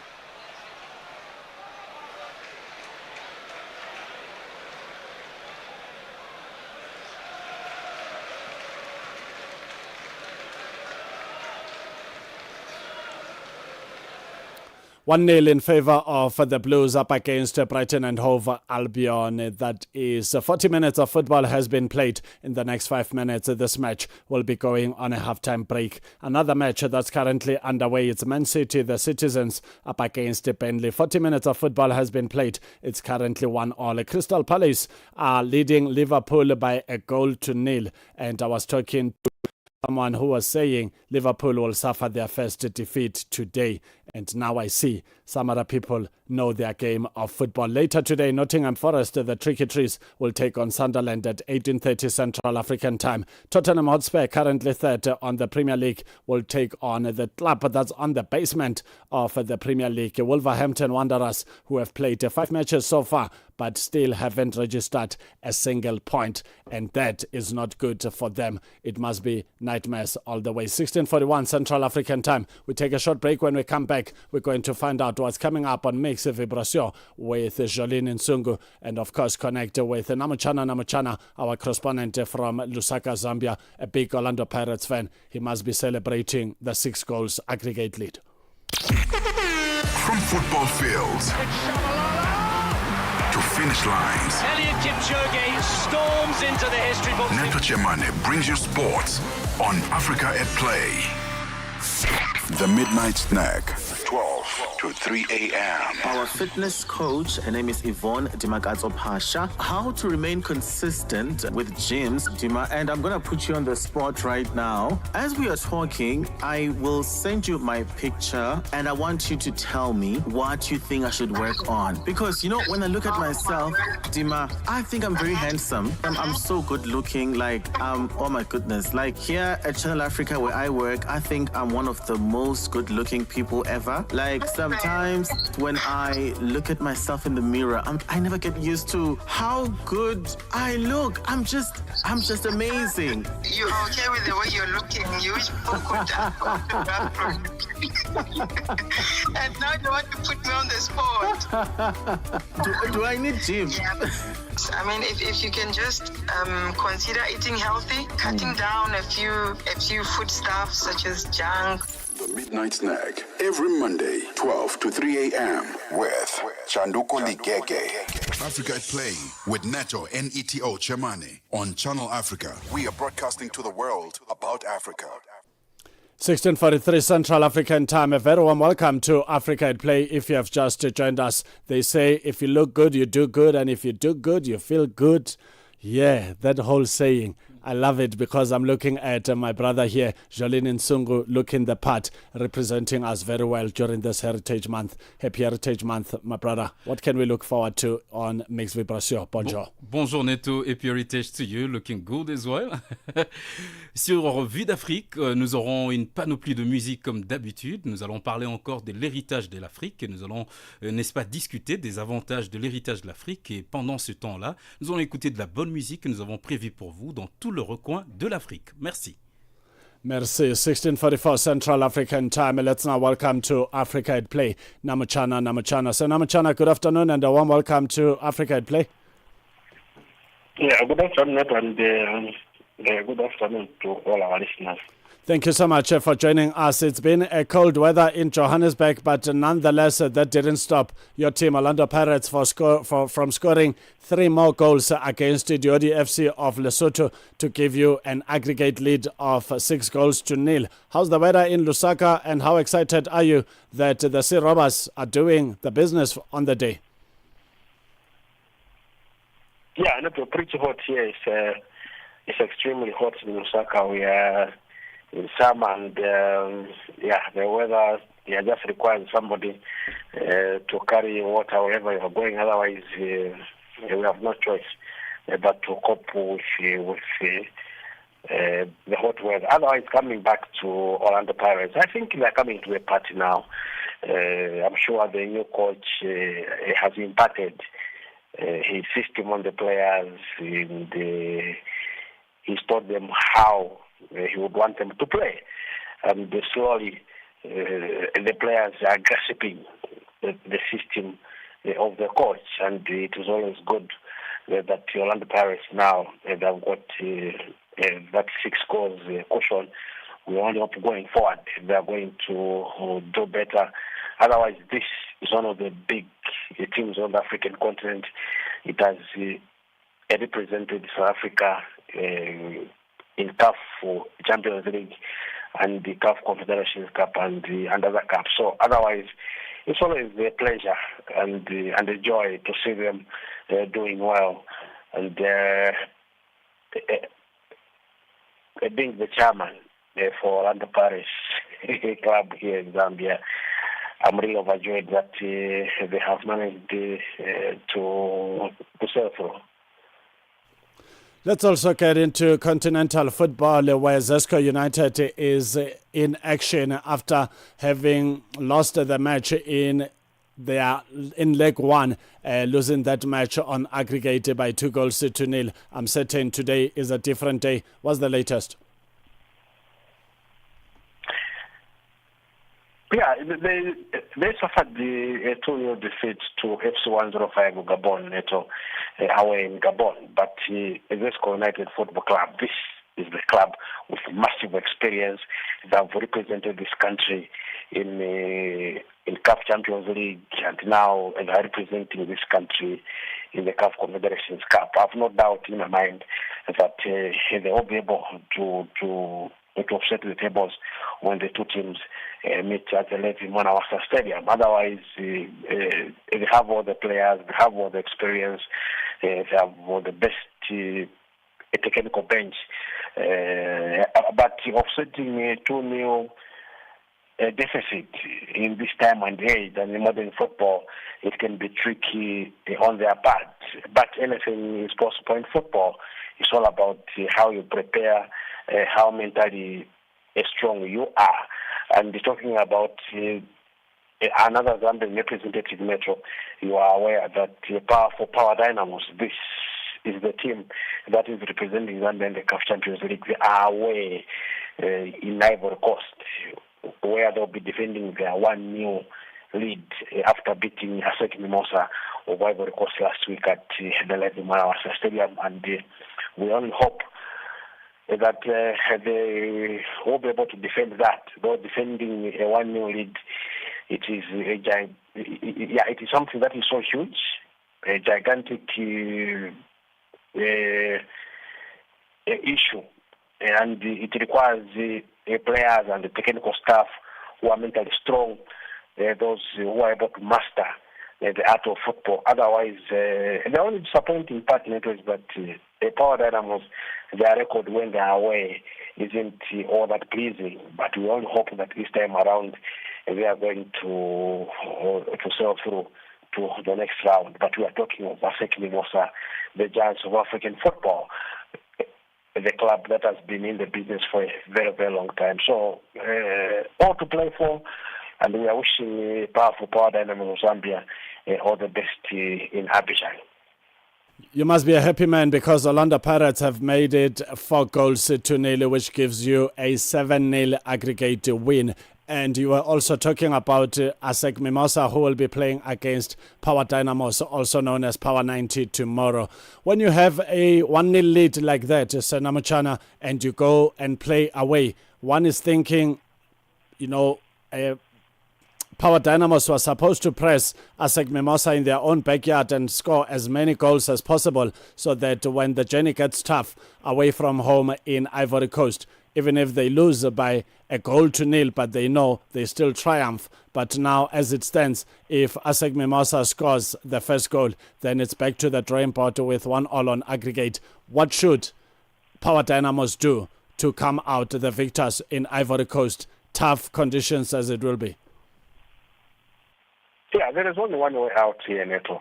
The only solution that Power Dynamos has is to make sure that they score early. They have to press ASEC Mimosa in the first 15 or 20 minutes. And the danger is that if they were to press again so hard, maybe they might be caught on a counter and concede. So we only hope the technical bench of Power Dynamos they have studied how ASEC Mimosa plays. But it won't be an easy task away in Ivory Coast. But looking at the team that Power Dynamos has assembled, they have good players who are able to deliver on the international stage. So we only hope that they should be able to contain the West Africans in the first 20 to 25 minutes. But if they will be able to score early again away in Ivory Coast, that will be a bonus and that will be a plus on their part. So they have to juggle their cards right. They have to know where when to press and when to defend. Otherwise, it won't be an easy task. This will be the toughest match that Power Dynamos has ever played in their history. But anything is possible, and I only hope that their coach, Mr. Mutapa, this is the man with so much experience when it comes to football. He was a player. He's a former Zambia national soccer team player, and he's coached a lot of clubs. And he knows what is at stake. He knows what is required of him. So otherwise, it won't be an easy task. And for Power Dynamos, they will have to defend at the same time. They try to get goals in Abidjan.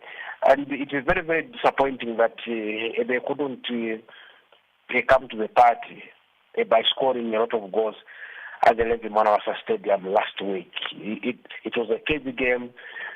Power had a lot of chances, and equally, Aseki Mimosa could have even put one back. And Neto, Power were so lucky that they scored in the 7th minute of the game, and they were able to defend that one goal from the 7th minute up until the 90th minute. So it won't be an easy game for Power Dynamos, and all we can just say it is to wish the Zambian representatives all the best in the CAF Champions League, and it will be very, very disappointing and heartbreaking to all the Zambian soccer lovers if Power Dynamos were to be ejected out at this stage. You remember the last time they represented Zambia in the CAF Champions League, again they were knocked out at this stage, and we only hope they will go a bit further by coming out tops in Ivory Coast. Namachana, our correspondent based in Lusaka, Zambia, updating us on all things Zambian sport. So Namachana, thank you so much for fueling us up. All the best moving forward, and let's hope that football will be the winner in all these continental matches. FC 105 of Gabon up against Zesco United of Zambia in the CAF Confederation Cup first preliminary round, leg 2 of 2. And of course, ASEC Mimosa hosting Power Dynamos, and they're trailing by a 1-0 on aggregate score. And a 1-0 can work in your favor if you make certain that you do not concede and the scoreline stays like that. But if the opponent comes firing, it could just be risky. So Namachana, thank you so much. All the best. Have a good afternoon. Yeah, thank you so much, Neto, and thank you for having me. And we are happy that the under-20 women's national soccer team, as I'm talking to you now, they are leading Burundi by 2-0 in the World Cup qualifier match played right now at the Levy Manawasa Stadium in Dola. 16:55 Central African Time. That's how we wrap up our conversation with Namuchana. Before we say goodbye, let's update you about German football. They say football as it's meant to be. That's the Bundesliga slogan. Bayern München beat Werder by 4-0 yesterday. Mainz is trailing against Dortmund, the Yellow Wall, by 2-0. 67 minutes of football has been played. Heidenheim is up against FC Augsburg, and they're leading FC Augsburg by 2-0. FC St. Pauli is trailing by 2-1 against Bayer Leverkusen, and Wolfsburg is trailing against RB Leipzig. More matches still coming up is Borussia Mönchengladbach, who will be taking on Eintracht Frankfurt, and that match is at 18:30 Central African Time. The Boks in rugby will be taking on the Los Pumas, that is Argentina, at 17:10 Central African Time. New Zealand had a good day in the office, beating Australia earlier on to occupy the summit, and the Boks will be looking for nothing but victory, while the Los Pumas will want to occupy the headlines as a side that has shocked the 4-time world champions. Thank you for choosing Africa at Play. We are back again tomorrow, same place, same time, from 2 to 5 p.m. Central African Time. A big thank you to our technical operator, that is Catherine Chuchu TV Maleka, as well as my producer, Andisiwe Fagimalu Zobona Mali, and our social media guru, Dumiselema, not forgetting Kiarabe Maja, who is our audiovisual streaming specialist. My name is NETO Chemane Hosiati Konyangazi Mumka Japandle Konjani Moyani Vogo Tendele Africa at Play as Delele Siashaya. Oh yeah, oh yeah, oh yeah.